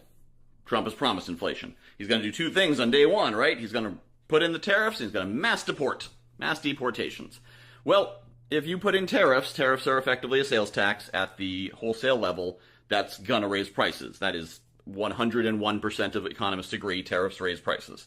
Just going to happen. Now, politically, you may say, well, yeah, that's going to also reshore manufacturing. It's going to create jobs. It's going to do this, going to do that. Okay, great. Those might be good things. But the cost is going to be higher prices. Mass deportations are also going to raise prices because where do a lot of those illegal, undocumented immigrants work? They work on farms, right? They're not sitting there collecting government, I'm sure you've heard of that joke about Schrodinger's immigrant, right? Who's somehow stealing your job but also collecting welfare and not working. These guys are working. They're not collecting government assistance. They can't. They don't have a social security number. They can't be on the government dole. They're working. Where are they working? A lot of it's in agriculture. So you get rid of them, the cost to harvest goes up. They have to either hire local people, or if they can't get them, they just harvest less. That's going to raise the price of food. This means anything that's made in China, refrigerators and dishwashers and all that kind of stuff, that price is going up. And all the stuff that goes in the refrigerator is going up because that comes from farms. So we're going to have inflation, and we know we're going to have inflation because the financial experts know we're going to have inflation. So we know it's going to happen. Why is this important? This is important because a lot of people have bought the political line of Trump's going to lower prices and make the economy better. Now, will the economy be better? That could be a political question. Maybe it will, maybe it will. With the tax policy good? I don't know. I have an opinion, but that's not important here. What's important here is you need to understand prices are going up, interest rates are going up, the stock market's going to go up as well, as is Bitcoin. Why? Because Trump's buddies, the people he likes, this is not cronyism, it's the people in his universe. In other words, all the people he thinks are important because he doesn't understand what it's like to be a worker. This gets into why most politicians aren't corrupt. They're just ignorant, not in the racist ignorant way, just in the they don't know people kind of way. Everyone they know has a lot of money in the stock market, so they think the stock market is the economy, so if the stock market goes up, that's good. So when he says the economy is going to be better, he honestly thinks that's true, because the stock market's going to go up. But prices are going to go up, wages are not. This is going to drive up the stock market. So anyone who has assets in the stock market is going to do great. If you have assets in the sidelines right now, like in a checking account, in a savings account, put them into the stock market. Find a good index fund with no fees, get it in there. You're going to be riding that elevator up for the next few months. Some good things are going to happen for you and that money. But for anyone who doesn't have assets, it's like Ted Kennedy once said, a rising tide lifts all boats, but if you don't have a boat, the tide goes up your nose. And that's what's going to happen to people who don't have assets, which is unfortunately a lot of people who voted for him, because when he said the economy will be better, they assumed he meant it's going to put more money in my pocket, raise my wages, and lower my cost of living. None of that's what's going to happen. None of that's what's going to happen. The economy, as in the stock market's going to go up. Gas prices may go down because the tariffs will inhibit economic activity, and anytime you inhibit economic activity, it reduces demand for oil. So yeah, gas prices might go down, but the price of everything else is going to go up with it. So you can drive to the store, but you can't afford to buy anything when you're there. That's what we're looking at. Again, this is not a political thing. This is simply the analysis that we're seeing from the financial experts. So I'm sharing this, not to say Trump is good or Trump is bad. That's opinions I have in other videos. It is to say, you got to know what's going to happen. You want to know if it's going to rain so you can bring an umbrella. It's not, I like rain, I don't like rain. It's going to rain. You should bring an umbrella. Well, I don't like rain. I don't care. Bring an umbrella. Inflation is going to happen. Be ready for it. If you need to buy appliances, buy them now. If you need a new car, buy it now. That price is going to be higher in 2025 substantially than it is today. So if you need it, now's the time to get it. And what's interesting is this word's going to get around, and it's going to cause an economic bump. We're going to see a bump of activity in Q4. And people are going to say, Trump stimulated the economy. Yeah, that's because everyone pulled forward their spending out of 2025. Q1 is not going to look good because the people are going to be pulling forward those durable goods orders into 2024 because the smart money knows what's going to be happening. So I just wanted to share that with you. For anyone who's not following the financial pages, this is what you need to know is going to be happening. So plan your finances accordingly. Every time I think about or trying to move out my parents' house, the cost of living just get higher and higher. Between the ages of 22 and 28, I would always have this feeling that people who stayed with their parents for too long, it was kind of like a a bad look. You see what I'm saying? Like, it was kind of like one of those things was like, you're kind of too old to be doing that. Shouldn't you like venture out on your own and shit like that? Shouldn't you try to like be your own person? I no longer feel like that, because things are incredibly expensive right now to the point to where it's almost laughable. I got my first apartment by myself when I was 23 years old. Rent was $595. A little bit of tax and shit, it went up to a little over $600. I live in Charleston, South Carolina. By the time I moved to Columbia, South Carolina, which was 4 years later, my rent was $700. So I transitioned from $700 in Charleston to $700 in Columbia. Everything was good. Stayed in Columbia for about 2 years and then moved back to Charleston. My rent now is $1,400 for this small ass apartment, right? You can't really see it because I got the lights off, but this small ass apartment, like right there, that little, wait, let me see, that little break right there, there's a bedroom on this side of the wall and there's a bathroom on the other side of the wall. That's it. $1,400. I no longer feel the way I felt about people not wanting to move out of their parents' house. Now, granted, I still would have to figure it out because I like my own independence. I like being able to come and go as I please. I don't like waiting on people. So I would have figured out, a way to do it on my own. However, when I see people who still live with their parents and they're, in their mid-20s, creeping up to the late 20s, I just be like, hey, they got a dynamic working out with their peoples. If they like it, I love it. You know what I'm saying? Their people's cool with it. I ain't got nothing to say because shit is hard out here. I'm literally patting myself on the back because I switched car insurance companies and I saved $400 a month. I saved $350 a month by switching to Geico. No, I'm just kidding. Geico sucks ass. And I look at that like, wow, that's a good thing because my rent is always going up. Car insurance always going up. Cost of everything. Like, eventually we're going to have to start riding, right? Eventually we're going to have to start doing something to get the attention that this shit cannot continue to happen. Because it seems like everybody in the world is profiting off the services that the American people offer, except the American people. Huh? You get taxed on the money you get taxed when you buy shit with it, you get taxed when you drive to work, you get taxed when you work, you get taxed when you drive home, you get taxed on the food you eat, you get taxed on thinking about taxes because taxes is something you shouldn't be thinking about because you should just pay your taxes like a fucking law-abiding American and shut the fuck up about taxes. Fuck all that. Eventually, very soon, we're going to have to do something about this shit. I don't know how y'all feel about it, but I'm telling you now, eventually something is going to have to give because there is no way that this can continue to be a thing and people are just going to accept this for what it is. This shit is not going to work very long. Hi guys, I'm really stressed today. I just went to the grocery store, bought 10 items, and it was $80 freaking already. I literally have $10 left on my account. The fuck? So a little backstory. I got laid off from my job a month ago. And I've been applying for jobs months before I got laid off. Sent out hundreds of resumes already. Applied to hundreds of jobs on the internet, remote and on-site. Tailored my resume to every position that I applied using ChatGPT. Went to only a few interviews and still nothing. Like, what the fuck is going on with America right now? Like, it's so freaking hard to live here. Like, I'm gonna stay positive. I'm gonna keep applying for jobs. I'm gonna keep showing up.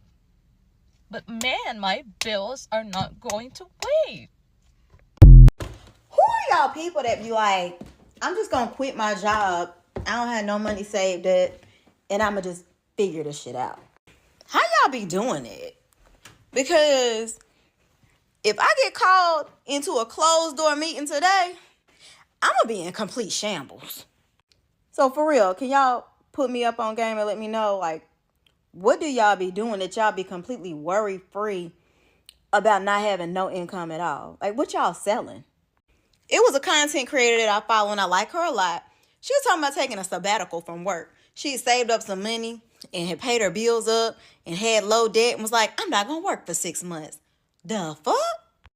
I guess I'm really concerned because people really be out here, no job, be traveling, no job, be at the restaurants, no job, no plan, no hope for the future, be at the homecomings, at the concerts. Like, I really need y'all to tell me what it is that y'all doing that I have not seemed to master yet. Y'all act like we live in one of them for just $3.66 a day type countries. Because when y'all do be working, y'all don't be having no money to buy nothing. But then when y'all don't be working, it's just a free-for-all. And I do not understand it, but I want to understand. So help me, talk to me, teach me, let me know. I feel like life is just depressing for a lot of people because they've been outpriced from life. It's a weird concept that you're not meant to have any fun in life. You're not meant to have any enjoyment in life. Your life is only meant to be working for 16 hours a day so that you can generate wealth, so that you can buy things that will make you comfortable. The things that it takes for a normal person to be comfortable is unaffordable. A normal person can't afford shelter. A normal person can't afford health care. A normal person can't even afford to start a family. They can't afford to settle down. They can't afford to get sick. It's really like some fucked up game of Monopoly where you're just hoping that you don't have to return to the start or you don't have to go to jail. And the banks literally own all of the fucking properties, so you can't even buy a home. Like, it's really fucked up to know that there's enough vacant homes in America to house the entire population 2, 3, maybe even 4 times over. But Larry Fink's got to have the majority of housing in America. And the people that want to talk shit in my comment section with their dummy fucking bullshit probably don't even know who Larry Fink is. I'm just going to assume some of you out there are smart enough to do some digging. No big deal, just the CEO of BlackRock, the company that's been snapping up houses on the market for years and years, artificially driving up the prices of homes. Homes aren't expensive because they're in demand. You know, when banks can easily buy any vacant home, it's not exactly supply and demand. Me personally, I don't have the assets that a bank does to just continue to buy up home after home after home and let it sit vacant. Because there's plenty of fucking idiots that would love to take out a 40-year motherfucking mortgage and pay it back. And those are the foolish fucking assholes that'll sit there on their fucking high horse and say, I'm better than you because I have more debt. Fuck you guys. You're a motherfucking debt slave to the banking industry. You're a motherfucking wage slave to your fucking job. You're basically a cash cow who's proud of how much milk you produce for your masters. Fuck off. We are not the same. I am moving back into my parents' house at 23 years old, and let's fucking talk about it. I got this apartment about a year ago, and I had just graduated college. I graduated with a Bachelor in Arts of Psychology with a minor in Creative Writing and English. Now, I'm sorry, but a 4-year psychology degree is absolutely useless unless you go forward with it. I didn't have money nor time to go forward with it, so I wanted to get straight into the job field, and I could always go back to school. So I went and I got a sales job, a corporate sales job. And it was obviously a 9-to-5 every single day, Monday through Friday. And if anyone who works in sales knows that your first year absolutely sucks. I could not afford my own rent and my student loan payment just on the salary alone. It was around $47K, just to be fully transparent. It wasn't around, it was $47K, sorry. And before anyone fucking says, oh, dude, you were working today. I worked 7 days a week. I got a part-time job serving on the weekends. So I would do Monday through Friday, 8 to 5, working in Jamaica, Queens, and going door to door. Not a good area, especially when you don't know how to parallel park, because I'm from Long Island. Anyways, going there Monday through Friday, I would drive back in around 2 hours worth of traffic, and then on Saturday and Sunday, I would go and serve at a restaurant all day a double. And that still was barely getting me by. So I hated the job so much, and I was like, okay, this is like, I could make this somewhere else. I might as well find another job. I've wanted to be a teacher for a while now. I haven't been able to afford to go back to school. So I'm now a preschool teacher, right? which I work Monday through Friday, actually 8 to like 6 o'clock sometimes. It really depends on the day. Usually it's 5:30, but 6 o'clock is how it goes. I also keep that serving job on the weekends because I cannot afford to live. I cannot afford to live. I do not hang out with friends. I don't go out very often. I'm also not a drinker, so I don't go out and anything like that, right? I still cannot afford to live. I'm draining my savings, which I don't want to be doing in my 20s. I'm 23 years old. I want to be building my savings at anything. So I decided to move back with my parents for a year.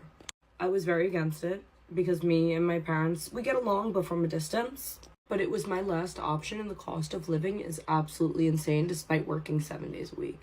If I even tried to get another job, it would have to be an overnight shift somewhere.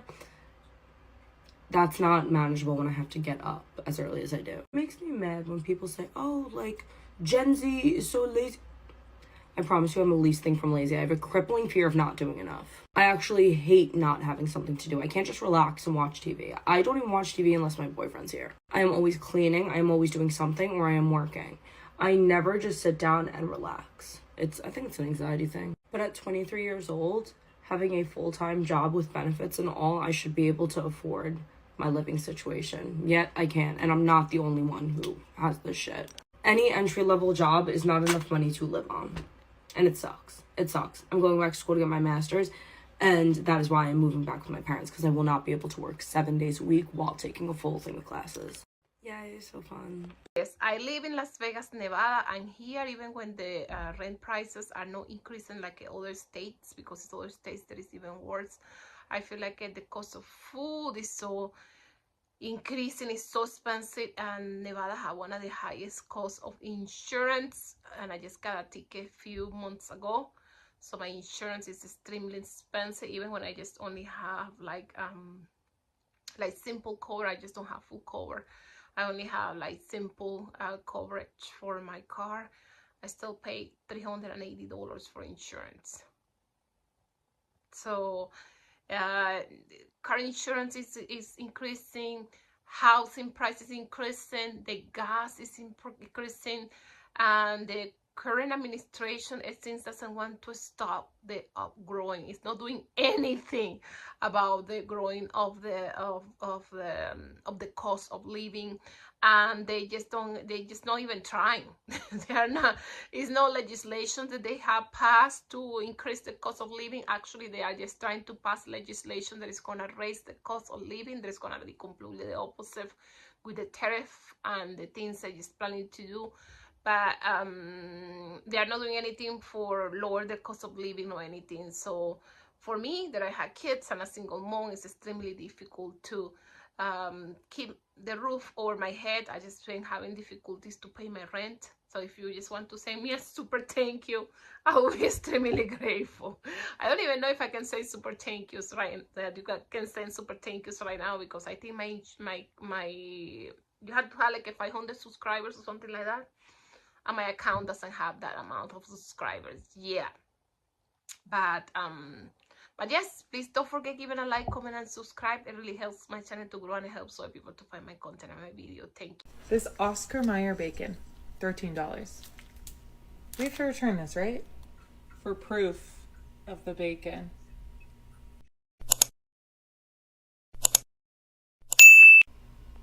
Okay, I know that I live in New York City and groceries are more expensive, but my husband just got home from the grocery store and he spent $13 on bacon. $13 on bacon. Not a lot of bacon. Not a fancy bacon. $13. Hold on. For this pack of bacon. This Oscar Mayer bacon. $13. We have to return this, right? For proof of the bacon. $13, $12.99 regular sliced bacon. Okay, under the cover of darkness, I am returning this bacon. I'm a teacher. We can't have $13 bacon. Order has been restored. The bacon has been returned. The guy at the customer service desk asked me, why are you returning this? I was like, because it's $13 for Oscar Mayer bacon. I'm not doing that.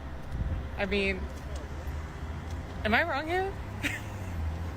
So headed back home now.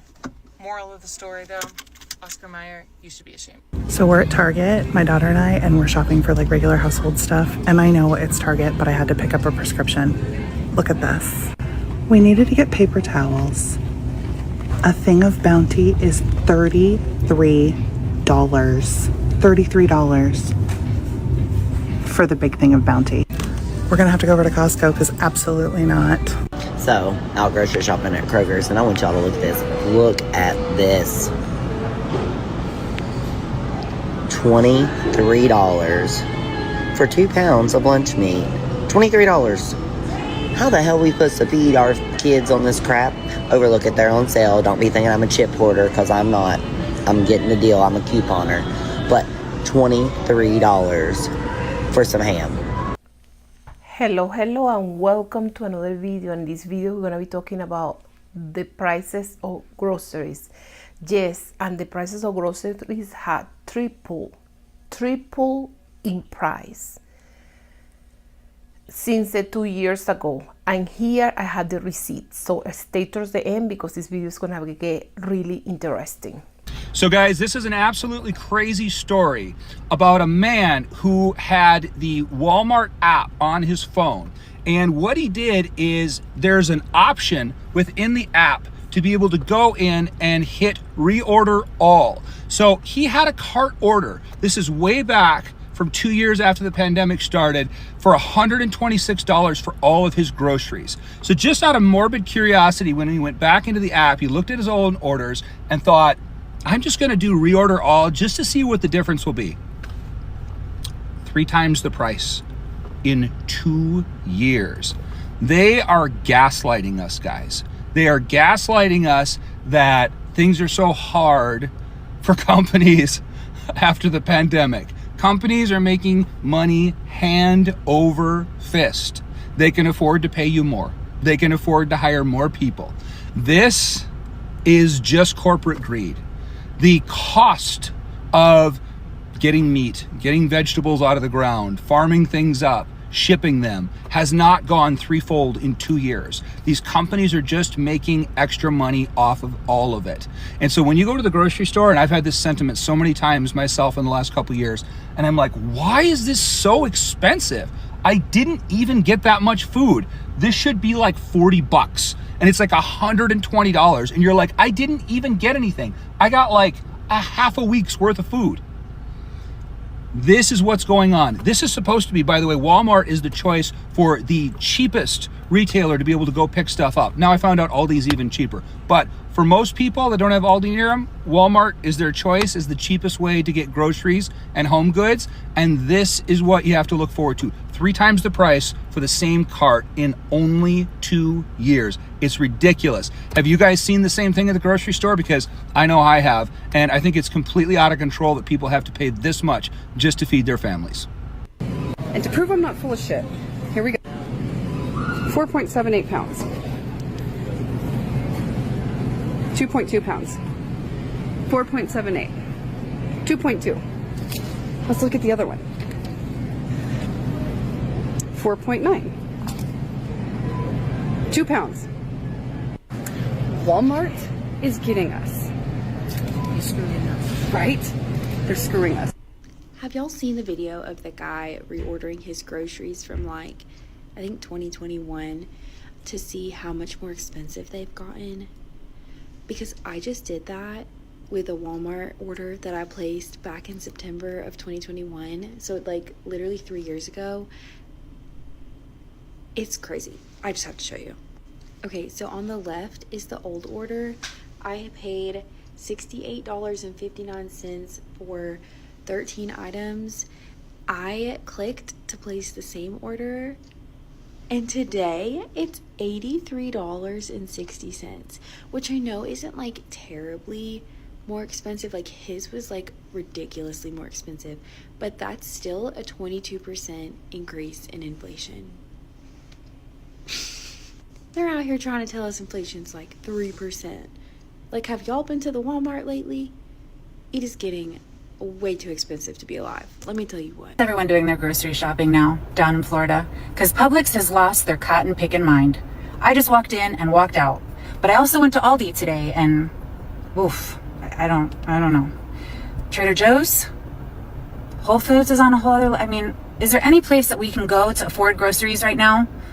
This coffee right here at Costco has more than doubled in price in the last 6 months. And I know firsthand because I've been buying this coffee for the last 5 years. Super, super depressing because I actually love that coffee. It's like the best dark roast they had here. And it was such a good deal for the longest time at $9.99. These same mixed nuts right here, I was buying a few months ago for $12.99. We're talking about 50 to 100% price increases on these items. So I just want everyone to see like the cost of living in America with groceries and stuff. Like today I decided to go to Publix. I usually don't go to Publix because it's so expensive. I usually go to Walmart, but I don't want to get produce at Walmart. It's just like, so I go to Walmart for like cans, like packaged foods. So I just want everyone to see my total today for my groceries. So this was $12. I got French green beans. I got 2 packages of that. This will last me, honest to God, I could eat this, like, for dinner. So, there's dinner. And then, I got another one. And then I got 2 apples. This was $12. Like, I think that's a little expensive. Like, but, yeah, I mean, I could go to, I don't know, where else is there to go to that's like more reasonable with produce? Like it wasn't enough for we already paying triple in all our groceries because of tariff, because of labor cost, and because of production, all the things. Yes, it seems like the grocery stores, they don't have enough screwing us with the prices. They also wanna screw us with the weight of the things that we buy. If you can even believe that they're just trying to sell us things, they weight less for the price, or they want to screw us, selling us things with the wrong weight on it. Also, the items, they just keep the items in the same bag, but they add less product to it. This situation has been happening for a while, where they just selling us empty boxes of things or products, and we just buying things for the same price or even higher price than what it was before. And this is happening all around the United States. I would just wanted to say all around the planet. The greedy companies, they produce our groceries and doing this to everybody. And we definitely need to do something about it. For some of us, we can just buy less things of what we used to buy. For some of us, we just can start growing our own food, the things that we can do, that we can grow ourselves. But yes, this is a mess, it's a disaster, and we are just living through this. I just want to document how fucked up the system is, because I have gone to 20 food pantries today and they are all closed, and it's Friday. I have 0 food. I've gone to Catholic churches, I've gone to the EBT office. Their system has been down since Tuesday. I've been trying to get a card since May. Haven't got one. I haven't had access to food.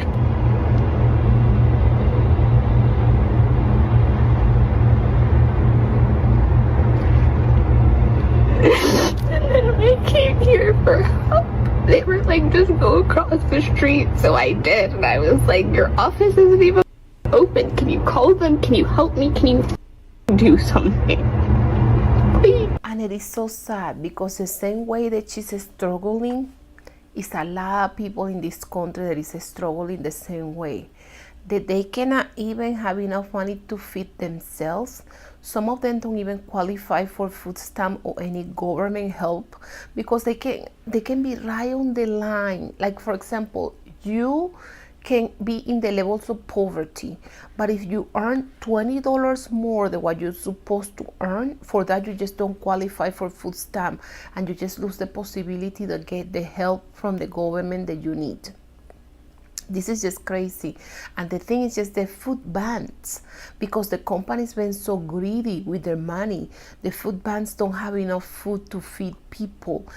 And it's just really, really sad. In the way that she's crying, it's a lot of people that we don't know about it, that they maybe don't record their story. They maybe don't write about their stories in any social media or social platform, and they're just going through this, exactly what she's going through right now. Stay towards the end because this video is really interesting. I am at my local farmer's market today on a Saturday, and I think what I'm seeing here today is very indicative of a huge change that is happening in our culture, and I want to talk about it a little bit because I am a vendor at this farmer's market. I'm not just a shopper, which means I'm selling things, and I quit my 9 to 5. My husband quit his 9 to 5 to be vendors. And the farmer's market is popping off. Like, it's in a mall parking lot. Nobody's shopping at the mall. The mall's gonna get knocked down. It's the mall I grew up going to. It's gonna get knocked down very shortly here. But the farmer's market is buzzing. There are probably 50, 60 vendors here today in this cracked pavement parking lot of this old mall that is gonna be shut down. What does this tell us about what's happening right now in the world? People are sick and tired of corporations. We're tired of pouring our money into malls and lining the pockets of billionaires like Les Wexner, and going to Express and Bath and Body Works and Victoria's Secret and blowing our paycheck on some mass-produced item that has no soul. We're not doing that anymore, which is why the mall behind me is shutting down.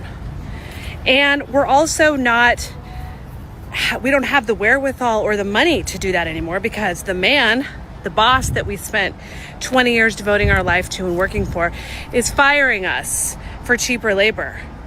The man's not insuring us. The man's not paying us a livable wage. The man is not giving us raises. The man is giving himself raises, but not us raises. So what does that mean? It means we can't shop at malls anymore. It means we don't want to work anymore for these corporations that don't care about us, that don't have any loyalty to us. We're not going to spend our lives doing that. We want to break out of the matrix. We want to eat food that is grown in farms and not mass produced, not mass grown with pesticides and chemicals. And so what do? We come to farmers markets and we buy from our neighbors. We buy each other's wares. Do you know what that means? We've cut out the middleman. We have dropped out of the matrix. We've dropped out of the system, and we are going after our own bag. We're living the life of our choosing. We're working for ourselves, and we're buying things from our neighbors. And this is all a good sign. This is what needs to happen. Enough of us break out of the matrix and say, no, screw this. I'm not giving my time and attention and money to a system that enslaves me and exploits me. I'm actually just going to pour my time and talents into myself. And any money that I make is going to go to my family, eating healthy, fresh food. And in fact, I want to support my neighbors in their endeavor to do the same. I advise everybody in the United States to start looking at ways you can be self-sustainable. I'm not saying go off the grid and build your own house. That's not feasible for everybody. But there are little ways, little things that we can all do to get our autonomy back. And I think one of the biggest things we all need to look into in the year 2026 is planting gardens. And if you don't have the bandwidth to plant a garden, you can get a pot, you can get some dirt, and you can get some seeds, right? Do not make up an excuse and convince yourself that that excuse is good enough. Next year, 2026, Project 2026, whatever you want to call it. I like calling it the Eden Project. Whatever y'all want to call it, we are all planting fruits and vegetables so we can be less reliant on the system that we have all subscribed to and were born into. The first step is getting knowledge. I challenge everybody on this app to learn and start pursuing a garden and create a plan around your living situation on how you can start a garden. And you can start a few plants so you can eat those and feel accomplished.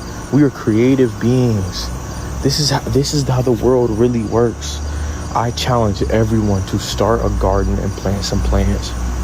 2026 is the year of rebirth. 2026 is the year Americans get closer to the land. with or without permission from anybody. We are getting our autonomy back. And I think a lot of people is starting a revolution where you just grow your own food. Let me tell you, few years ago, I think I believe maybe like 15 years ago, I used to live in this stone house, and this stone house only had like a little backyard. It was so little. It was maybe like 12 by 10, 12 feet by 10. And I just only got the border of that backyard, that little backyard that I used to have. And I just got just the border. And the border of that backyard, it was like 1 feet. So I got 1 feet all around the fence that I used to have.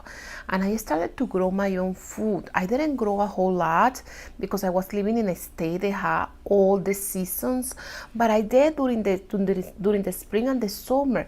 I grow tomatoes, I grow bell peppers, I grow cilantro, I grow parsley, I grow different things.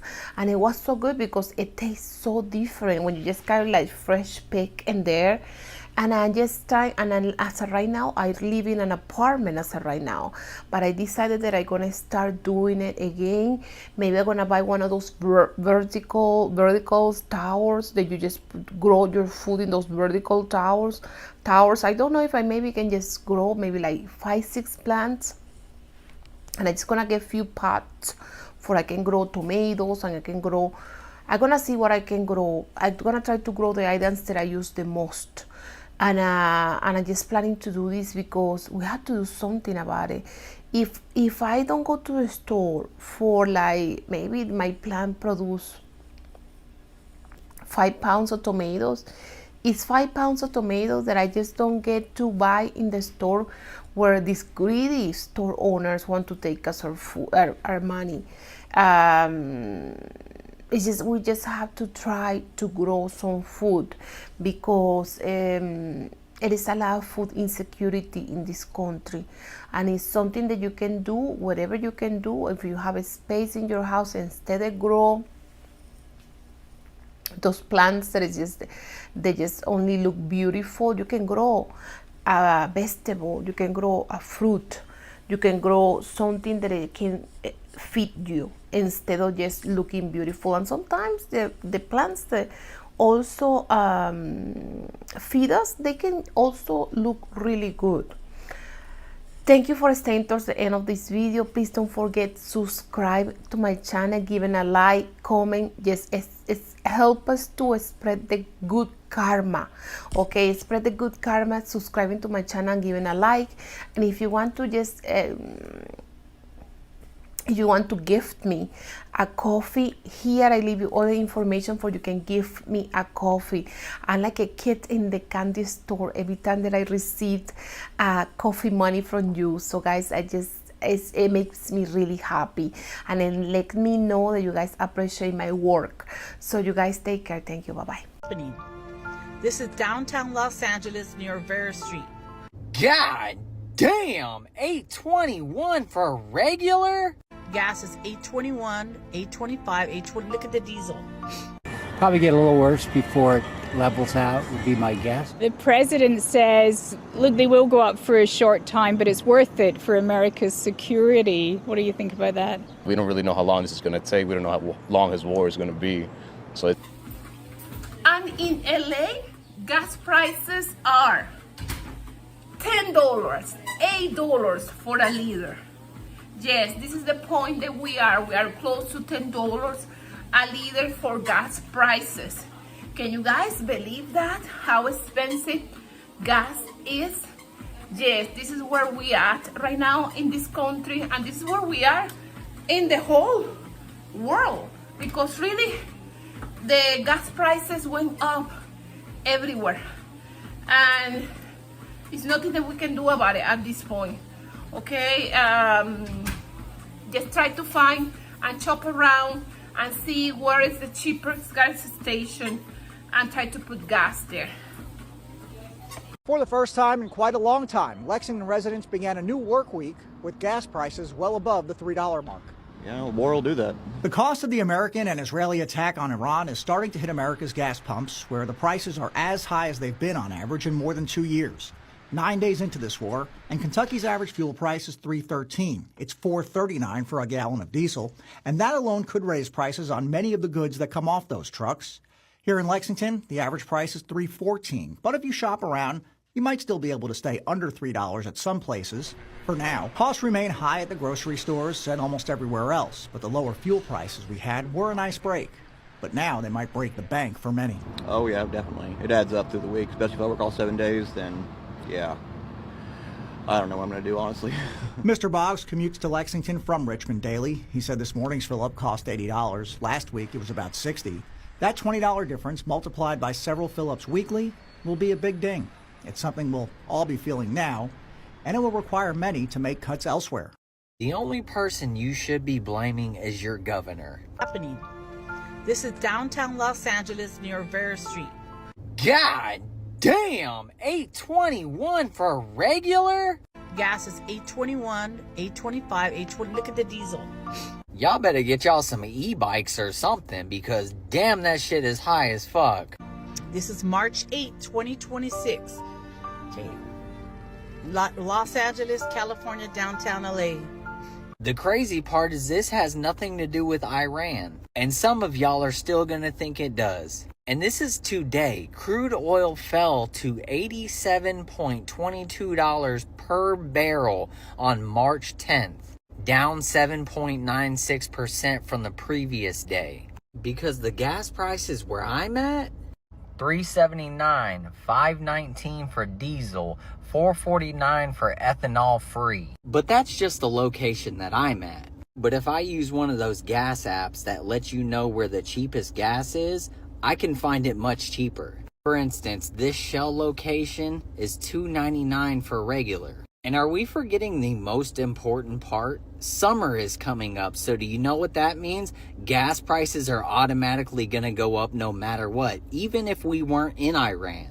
And I can understand if this is a different state, then I would be surprised, but California, come on. The story is not that gas prices are spiking due to Trump's war in Iran. In fact, when it comes to energy prices, the real story started 13 months ago. Because Trump didn't just bomb a major oil producer that also controls the Strait of Hormuz. He did it at the worst possible time, virtually ensuring that this could only go one way. The worst one. In fact, there's a version of this crisis where millions of American families are significantly less exposed to the economic consequences of his recklessness. A version where millions of families have solar panels on their homes, and their electric costs don't move when oil spikes. And where millions more are driving EVs, and they're watching gas prices go up on the news and not at the pump. But because of Trump's malignant incompetence, that version of reality is a pipe dream. The day Trump took office, he signed executive orders that paused new wind and solar permits on federal lands, that halted offshore wind leasing entirely, and that canceled permits for wind projects that had already been approved. Then a month later, his administration froze the Solar for All program, which was designed to put solar panels on low-income homes, which housed the people who are most sensitive to energy cost spikes. That program was then terminated entirely by the big bullshit bill. But that's not all the big bullshit bill did, because it also eliminated the federal tax credit for new wind and solar projects, which effectively ended the incentive pipeline for commercial-scale new energy. The bill also killed the residential solar tax credit, which was a 30% deduction that homeowners could claim when they install solar panels on their house. It eliminated the EV purchase tax credit. So if you were going to buy an EV, and now it's more affordable to buy a gas-powered vehicle, congratulations, you're now at the whim of Trump's foreign policy and whatever Iran decides to do with that 21 miles of water. And lastly, he killed the EV charging infrastructure credit, virtually paralyzing investment in the EV grid that's required for EV adoption to be viable at scale. In an energy market that relied entirely too much on oil for the better part of a century, under Obama and Biden, the United States finally got to a place where we were less dependent on foreign oil, because both of those Democratic presidents worked to significantly increase domestic production while diversifying the energy grid, all while actually doing something to help the climate. And critically, this helped protect us from supply disruptions, not unlike the one Donald Trump just chose for us as he attacked Iran, but not before he took every alternative to oil off the table. Fact is, in this country, when it comes to the cost of energy, Donald Trump threw us all into an oil well and pulled up the ladder. Man, this war better end fast. We got motherfuckers putting 62 cents of gas in their tank. Times are getting tough, Trump. We gotta end that war. Come on, dude.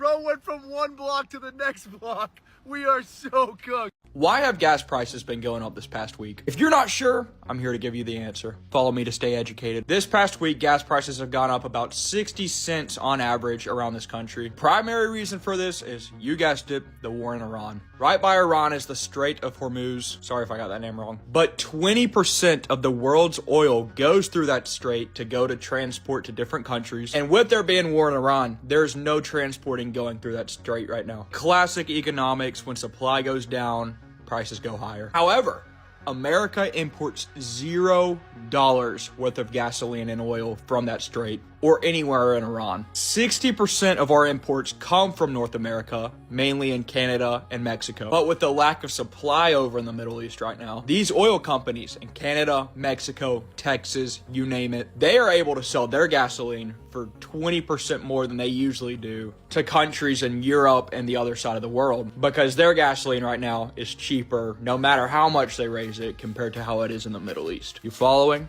So really, it all comes down to corporate greed. But can you blame them? Get your nut. That all makes sense. It's kind of confusing. Hope it makes sense. Follow for more. I think there's something going on. Well, it's a damn good thing the United States is building all these LNG export facilities and all of these pipelines.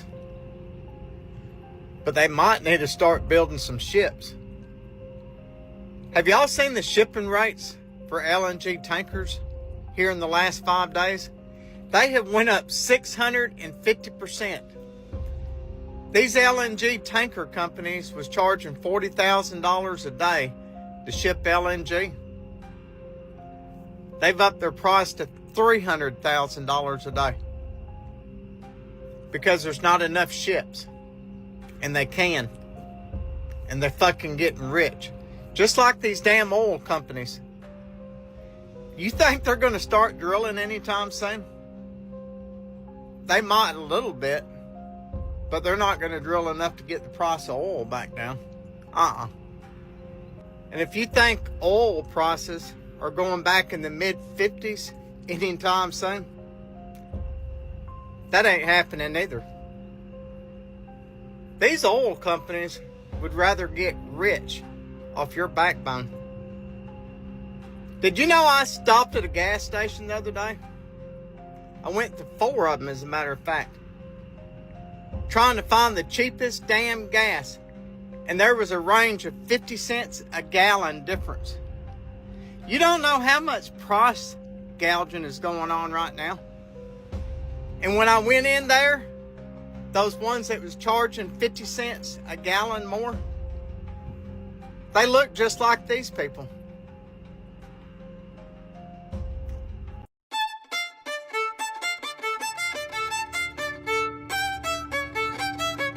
Did you fill up today or just? No, I just got $15. Is that because it's high? Yeah, I can't afford to fill up right now. Payday isn't right now. I don't know that we're going to wake up from one day to the next, to be honest. The only thing that I know that the prices went up, it's not good. So he's the president, so he needs to consider it when the prices goes up. It's not good for the lives of the people. Gas prices in the US have been rising since the war in Iran began. They've gone up on average about 50 cents a gallon, and here in DC that puts it about $3.50. Now in Australian terms, a litre works out about 125 Australian here. That might not seem much, but motorists here are already feeling the pinch. I just heard up 50 cents on the dollar so far since the war. Probably get a little worse before it levels out, would be my guess. The president says, look, they will go up for a short time, but it's worth it for America's security. What do you think about that? We don't really know how long this is going to take. We don't know how long his war is going to be. So it's uncertainty. He does never really tell us anything clear to us. President Trump says oil prices will drop dramatically once the mission in Iran is complete. And he says that higher prices are a small price to pay for world peace and security. I felt pretty secure 3 weeks ago before this war, so I'm not really sure what he's talking about. And just like that, oil is twice as much. Diesel is $5.99, and this is Carolinas. This is where the gas is at the cheapest. When you look at other states, we are the cheapest. So California is like over $8. So now we have to get what we were promised, get these reserves, open them up, start pumping into the American economy. Let us have it. Don't make us pay, so much money a gallon, but nobody cares. It's not about you or me or anybody. It's about the money, who makes the most money. So big corporations, by the time it reflects on us, it's going to be months and months, maybe years. So we got to just stay strong and be grateful for what we have and don't give up. Like, just keep going, save, make a strategy, make a plan and strategize. Just do things that will save you money, because you're going to be paying $5 a gallon on fuel probably next month.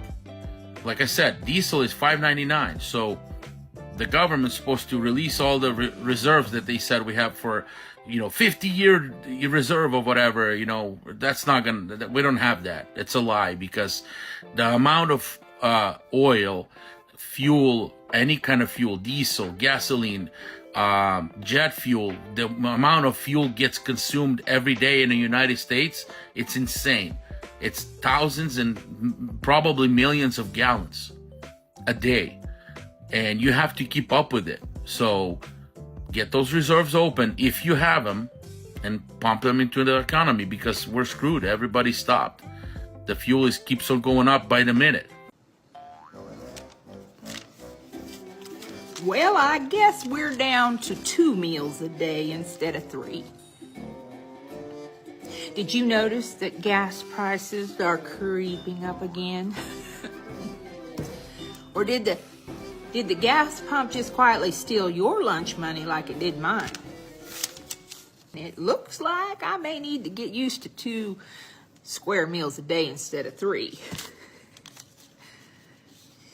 Now listen, I am not here, believe it or not, again, to yell and scream at you-know-who, DJT, or yell at politicians in general today, because there's enough of that that's going on the internet. But there are reasons gas prices are going up. And you know what? Most people, they just, they don't ever hear of them. They don't know. They don't understand. So from what I understand, this is what I'm kind of pulling from all of this. And one of the biggest things that moves oil prices is instability. And instability is really happening major time in the Middle East right now. There's, tensions galore over there. And there's tensions around that little Strait of Hormuz, between Iran and the Strait of Hormuz. It's water. It's a little stretch of water. Carries about 1/5 of the oil for the entire world, 1/5. So now with the tensions over there at their highest, and the oil markets are going nutso and crazy, and gas prices are skyrocketing, well, that's the hard truth about geopolitics. Decisions made by politicians on the world stage always ripple back to gas pumps in small town America. Just remember, actions have consequences, sometimes good, sometimes costly, and sometimes just hurtful. War changes societies and economies, turning the tools meant for food and life into tools for war. In other words, the world is complicated. And as my grandma used to say, looks like we're going to have to stretch the soup for another week.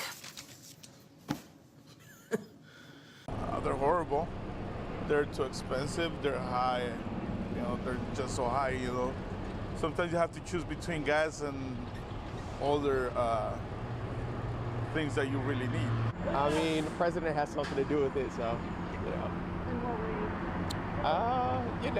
I think doing unnecessary things with other countries causes things to rise, you know. It's high. Oh, that's how I'm feeling about gas prices right now. They're high. It's really disappointing, and it's, you know, but also they're always high in California, unfortunately, and they're always fluctuating. So it'll be $3 one day, and then it'll be $6 the next day. So I feel like it's kind of a hit or miss whenever I get gas. So personally, like, I'm gonna have to get gas regardless. So it is disappointing, but it is what it is. I ain't gonna lie, I'm just gonna wonder how long y'all think putting $20 in y'all on pump number 2 is gonna last you. Y'all talking about I don't care about gas prices. It's always gonna be $20 on pump number 2. Okay. That, like, sooner or later, that $20 is gonna take you up and around the corner and back home, and you're gonna be back to the gas station putting $20 on pump number 2, bitch. Let's see how many days in a week you gonna put $20 on pump number 2 for you to realize gas is fucking expensive, bitch. And y'all fail to realize that gas prices also affect produce and products. So, yeah, okay, gas prices don't affect you. All right, okay, we'll see. Gas prices in Idaho went up an average of 16 cents overnight. In Boise, it's 20 cents. The average price for a gallon of regular gas here now sits at $3.40. It's the highest we've seen here in more than a year, and up nearly 50 cents over this time last month. That means to fill up, say, a 16-gallon tank, it could be $8 more expensive than just in the beginning of February. Gas prices have continued to rise here in Idaho, across the region, and the country since the war in Iran began. Just real quick, I want to tell everybody that is watching this, don't be fooled by internet or social media that the war is not affecting America. In America, we used to buy gas, which we call fuel, for less than $3. Ever since the war started, gas is almost $4. Just because we have the money and we can afford it, it doesn't mean that's what we want to spend. Some people don't have the money, realistically. So this war is affecting everybody. However much there's no war in America, America is fighting its wars outside America. But we are feeling it, because I used to fill up my car for only $35. Now it costs me $55. That's $15 out of my pocket. Can somebody end this war, please? We need peace. We need peace out here. Spending too much money on gas. We're spending too much money on gas, on some real shit. This is unacceptable. And gas prices, this is something that we cannot escape. Okay, if you drive a lot or if you drive a little bit, we all gonna pay the prices of the gas, one way or another one, because all the food that we consume, all the things that we bring, they need gas to be moved around. If we buy fruit, okay, the fruit get transported, and the transportation need to have gas. We're gonna feel this raise of the gas price one way or another one. And the President of Peace, okay? The President of Peace got us in another war in the Middle East, and that's the main reason why we have these gas prices going up. He promised, I didn't vote for him, but he promised to everybody that he's gonna be the President of Peace, that he's not gonna get involved in any war. And look, moving forward, a year and a half later, we are in a Middle East war. We are fighting for our life at this point. And this is just so freaking ridiculous that we are struggling this much. But what do you guys think? Tell me your opinion below. Do you guys will be able to afford these gas prices, or something that you cannot afford? Let me know in the comment below, okay? Guys, take care of yourself. I want to say thank you for the super thanks, for the Venmo, for the Cash App. You guys are the best subscribers on the planet. You guys take care of yourself. Bye-bye.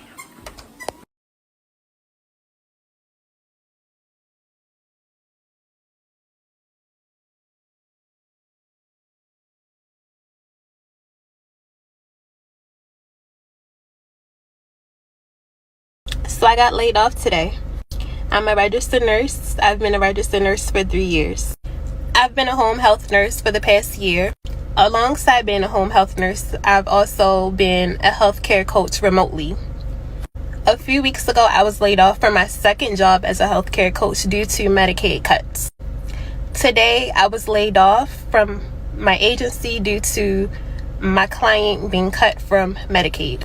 Mind you, this is healthcare, one of the most lucrative, job secure fields that you could possibly have. And here we are having nurses and doctors being laid off left to right under this administration. And if you ask me, this is only the beginning. If we don't do something now, things are going to get worse after this. You have groceries increase, gas increase, bills increase, unemployment increase. This is crazy. This is crazy, and something really needs to be done. Hello and welcome to another video. In this video we're going to be talking about all the layoffs that are happening right now. It's a lot of layoffs. They are happening for nurses, doctors, and all kinds of staff that work in a hospital. Yes, it's the big beautiful bill, like the creator of this big beautiful piece of crap call them big beautiful bill. That is just another way to call I'm gonna screw you, all of you, and it doesn't matter if you are in a nursing home, it doesn't matter if you voted for me or no, I'm gonna screw everybody, because now hospitals are losing the funds. So when hospitals lose the fund, so hospitals want to get rid of staff for see if they can survive.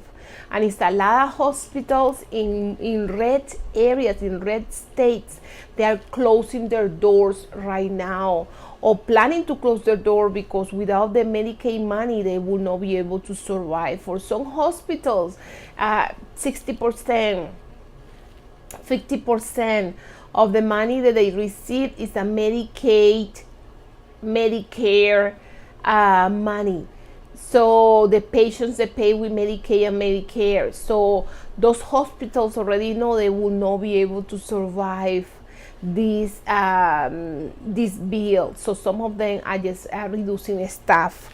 I have really interesting stories. A few people, doctors, nurses, and all kinds of the story of people that is being laid off in this video. So stay towards the end. Let's roll the videos. 5 ways Trump's big, ugly bill impacts healthcare, and especially doctors. I want to talk about that today. My highest ranked video that you guys seem to have loved, based on the number of views at almost 400,000, the number of shares, the number of hearts, the number of comments. This was weeks ago, and the comments still keep going. And I have so many people asking the question, how is healthcare being affected? So let's talk about that today. With over $1 trillion in cuts to Medicare and Medicaid services, that is going to impact almost 16 to 17 million people getting kicked off their health care. How is that going to impact the doctors and us? This is the biggest rollback of federal support for healthcare.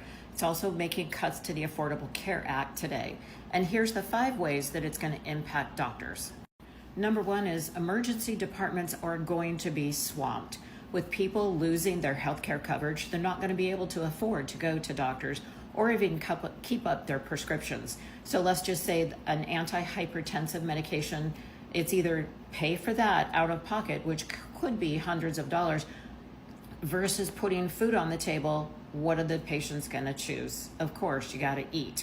So the EDs are going to be overflowing even more than they are now with people that don't have healthcare coverage. Number 2 is looming closures of hospitals, especially in rural areas. We're also seeing layoffs already happening across the country so that hospitals can start tightening the belt and saving money. But this is going to impact the care that's being given. OB units have already been closed in many rural hospitals, and more are coming. UC San Diego Healthcare has already laid off 230 people, saying they're scared about the cuts that are coming and they're trying to be proactive. Unfortunately, that's impacting a lot of lives there. The Medicare pay bump of 2.5% to physicians is in no way going to cover what the expanded workload is going to come to and is happening already, as well as they're going to have to do less with supplies, less with people, personnel to support them. The burnout and the overwhelmment is incredible. They can't sustain it. Number 4 is a shrinking physician pipeline. With the caps on unsubsidized federal loans at $200,000, that's going to deter people from going to medical school, and that's the caps were for professionals. And so when we think about the medical school debt that most graduates come out with is over $250,000, this doesn't cover that debt. So we're going to have less people going into the medical profession. The other really big impact is going to be women's services. So cuts to Planned Parenthood, where a lot of women get their annual maintenance, if you want to call it that, for female care done. That now is going to overburden OBGYNs as well as emergency departments if women can't get in and get treated and they run into some challenges with their health. So we're looking at a completely overwhelmed healthcare system that really isn't serving the populations that it needs to. Rural health, overwhelmed physicians, cuts to medical school loans. We're in a lot of trouble, and this is why we have a lot of physicians, healthcare providers moving to places like Canada. Hope you guys like this content. Please follow, share, check the link in my bio for your free patient safety guide, as well as check out my book, Surviving Your Hospital Stay. Thanks, I'll see you on the next one. In the nursing shortages fake news, Texas Children's Hospital just laid off 5% of its workforce, roughly 1,000 employees, many of which were nurses. But they want us to believe that there's a nursing shortage. There is only a shortage of nurses willing to work in the toxic, dangerous conditions at the bedside. If there was a nursing shortage, we wouldn't just be laying off nurses like that, right? They also laid off physicians and NPs, PAs with no warning. They found out in emails and voicemails at the last minute, 0 warning. They weren't even allowed to go get their belongings. They said, we'll mail it to you. One PA accepted a position and moved across the country only to arrive and be told, yeet. We were just kidding. No position for you. They also have cut the critical care differential for all the ICU nurses. They're losing their $12 per hour differential. Allegedly, the CEO made $8.9 million last year, and it's a nonprofit hospital. But my favorite part is an email that was sent out saying, it was quoting someone, and it said, everyone is gonna face challenges. What defines you is how you overcome those. If that isn't gaslighting, I don't know what is. Yeah, you can't tell me that they didn't know this was coming for months and months and months. But they chose not to give anyone any warning. They're just messing with people's livelihood. That really sucks. And this is crazy how they are laying off nurses and doctors. They are not letting these people to get their stuff, their things that they need.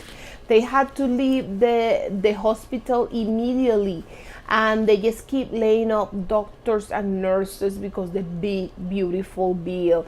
I always thought that it was a shortage of nurse, but it seems like it's not. And another thing that the big, beautiful bill passed is this: in the nursing centers, they used to need some kind of or LPN, that is like the LPN or registered nurse, for they can administer the medication. But it happens that what?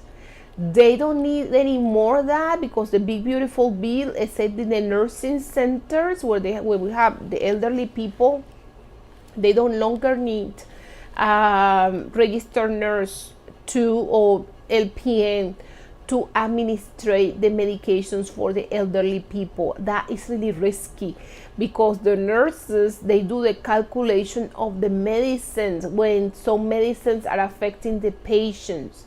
That's what they do. And also, yes, the doctor sends certain medications, and they send the amount, but when the medication need to be modified because of the weight, okay, maybe it's not working in the patient, that's what the nurses do.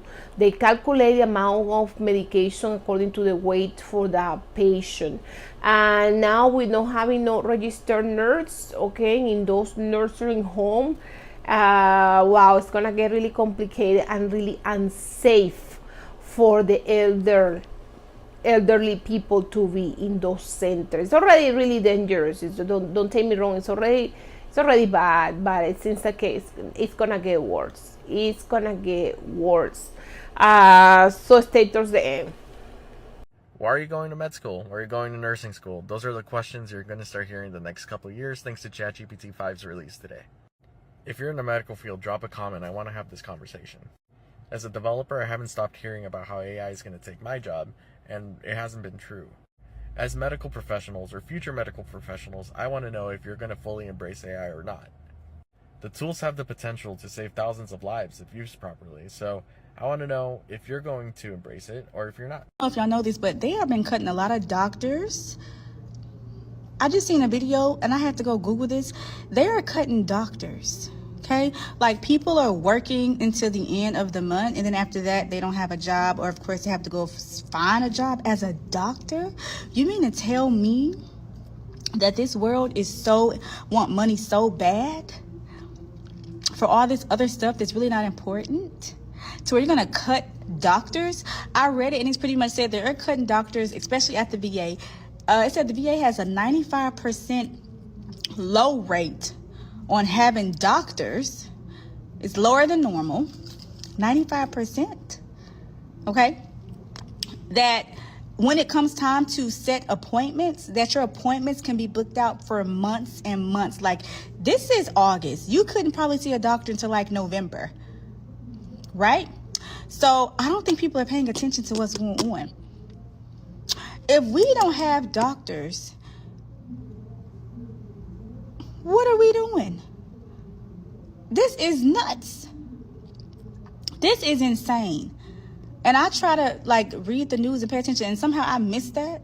But cutting doctors and people in the medical field, people who went to school for years, is crazy to me.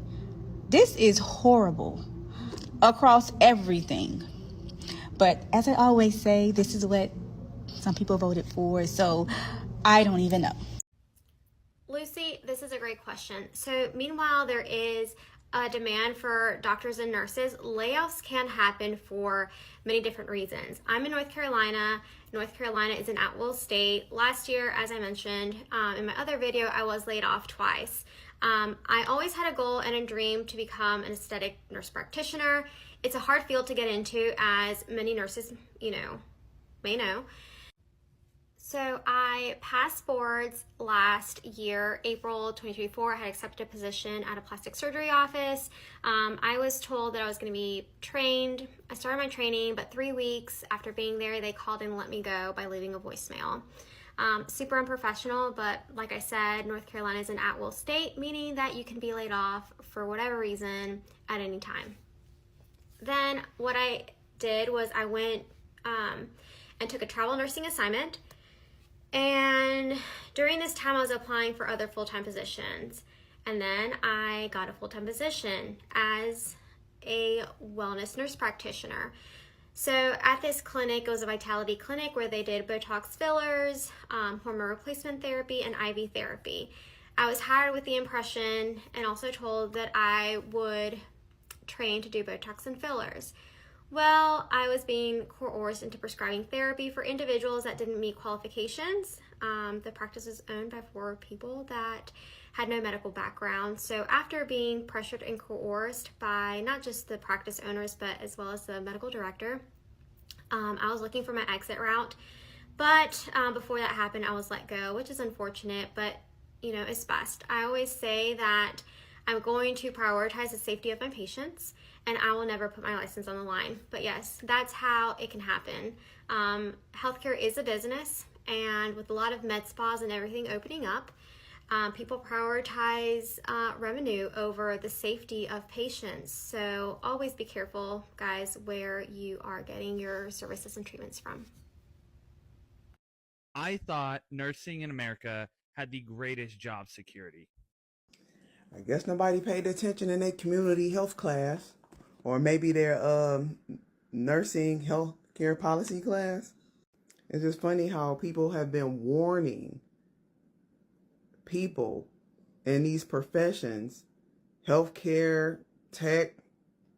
People have been warning about these layoffs for a long time now. Like, look at the healthcare policies that we have. Look at the people that are cutting healthcare. Look at the big beautiful bill, for example, which our hospitals are, a lot of them, especially those rural hospitals or those community hospitals or the ones that offer free healthcare, they are dependent on Medicare and Medicaid dollars, which are now being cut. So guess what? It's not in the budget. Do you think that the CEOs of these hospitals are going to wait till they go broke? No, they're going to start capitulating now. They already see that the money's about to dry up. That is equivalent to your household. If you're budgeting your household and you know that you're about to lose your job, wouldn't you stop spending? Wouldn't you stop buying certain things? Wouldn't you stop paying for certain services? No, you're not going to be paying for people to come do your lawn care. You're not going to pay for people to come clean or whatever it is. You're going to start cutting services. So that's exactly what hospitals have to do. When they don't have the money, or when it's projected that they don't have the money and that they need to save money, they cut costs by firing people, especially six-figure people. So managers, administrators, those are pretty much, hell, it's a lot of them, too many of them any damn way for the work that's not being done. But they are the first ones that get cut. And in this climate right now, they're going to end up having hiring freezes. This all happened during COVID. It was like a precursor to all of this stuff that's happening now. Though the nurses, they're going to have hiring freezes. And it's going to be hard to find jobs because these nurses that are getting fired, guess where they have to go? A lot of them are going to have to go to larger hospital centers, especially these rural hospitals, the ones that voted to have these things cut. They wanted their hospitals to be cut off of welfare. Guess what? They about to lose their job. And it's going to be hard for them to get into, it's going to be competitive. I'll say that. Very competitive for them to get into these inner city hospitals. The same ones that they don't like having diversity. The ones that don't like brown and black people. The ones that don't like poor people. They're going to come to try to use these inner city resources. They want to try to get those jobs. But a lot of people who letting their job go? I'm not letting my job go. It ain't my fault that y'all was out there with y'all one hospital and y'all decided that, hey, we want to start cutting Medicaid, Medicare. We want to vote for people that's going to cut the resources that we need. So now, another thing, the tariffs. Have y'all noticed that y'all had supply shortages, linens, medications? I mean, because our hospital have been rotating through different manufacturers, I think, to try to keep up with the process. You got to have very good logistics. These hospitals that have been over budgeting, overspending, not taking care of their bills and stuff like that, those are the first ones that's going to be bankrupt. The ones that have these CEOs that are like trying to go for money, they about to feel it, because guess what? The CEOs are going to quit. Those nurses are going to be out of a job and when those hospitals close, guess what? The lab workers are not going to have jobs. The doctors are going to get fired. Where are they going to go? They're going to have to find somewhere else to go from those rural areas, right? They're going to try to come to the inner city and get the big bucks there, but it's not going to be there. These people in the inner cities are not going to be giving up their jobs for the people that wanted to be out there trying to work on getting rid of their own healthcare systems. And now that whole community is going to suffer. The community was looking for those nurses to advocate for them. That's why I said that they need to know about healthcare policy. They teach it in bachelor's degree programs. Like, you have to know about healthcare policy so that you can advocate for your patient population. That includes the entire community. So now that y'all want to vote for the big beautiful bill and cut Medicaid and Medicare and modify Social Security and all this the type of stuff that your hospital system needed, now the patients are not going to have an emergency room to go to. The mothers are not, all the people that they want to have babies and not get abortions and all that type of stuff, they're not going to have hospital centers to go to. All those diabetic patients that need to go to diabetic centers, they're not going to have anywhere to go to. And the emergency room was already filled with people who already don't understand healthcare to begin with. They don't understand primary and tertiary care. They don't understand the differences between those. So it's all about the suffer. I can't say I feel bad, because if that's what your community voted for and that's what y'all wanted, man eat man world, I guess. So ultimately, to answer your question, it's a combination of things. We already had a stressed healthcare system, especially since COVID. You have tariffs, because if you think that hospital CEOs are going to eat the cost of tariffs that they have to pay to receive linen, supplies, equipment, new beds, new whatever, they're not going to eat the cost of that. Who they going to pass it over to? Medicare, Medicaid is gone. Those are the people who were paying for those services and for those equipment and supplies and stuff like that. Who's paying for the tariffs? And let me tell you who's going to be impacted the most. I mean, we already know the red states are going to be impacted the most, okay? I have Washington, Oregon, California, Minnesota, and California is like a damn country in itself. I almost can't even count that, because I feel like they will rebound a little bit better from this. But Minnesota, Texas, Oklahoma, Kansas, Mississippi, those are going to be like the first. It's like going to be over 700 hospitals closing in our country. 700. And probably half of those are going to be closed within the next 3 years. So, time to buckle up. Y'all better prepare for this competitive market. Get your skills up. You better go back and get them degrees. Go back and get your master's degrees. Y'all gonna have to sell y'all ass to get another job. A lot of y'all. And so, get with it. Racism and misogyny and this religious stuff that people are doing now, that they want to base everything off of religion and their own beliefs and not considering the beliefs of other people, which is what a hospital system is. A hospital system consists of all types of people, and you need a population that equals the same population that you serve. If it's 53% of white people, 12% of black people in the population that you're serving, it needs to be that same thing in the population of employees that work there. We just have to get along. That's the only way the system is going to get better, is if we get along and fight these tough fights together. So I would recommend you update yourself with healthcare policy. Start teaching that stuff. When you go on your TikTok page or whatever, start teaching healthcare policy stuff, so that people can get a better understanding as to why our healthcare system is failing the way it is. Like, it's crazy. And nurses just gonna have to get multiple streams of income. They just gonna have to. And we just made it towards the end of this video. Please don't forget giving a like, comment, and subscribe. Help us to support my channel. I'm a small channel. I'm growing. I'm trying to make it to 1,000 subscribers. Please help me to get to 1,000 subscribers. I know we can do it together. So help me to get to 1,000 subscribers, and please give it a like. And if you just want to send me money for coffee, please, towards the end, I'm just gonna leave you the information for you can send me money for coffee. Thank you so much, you guys. Take care. Bye-bye.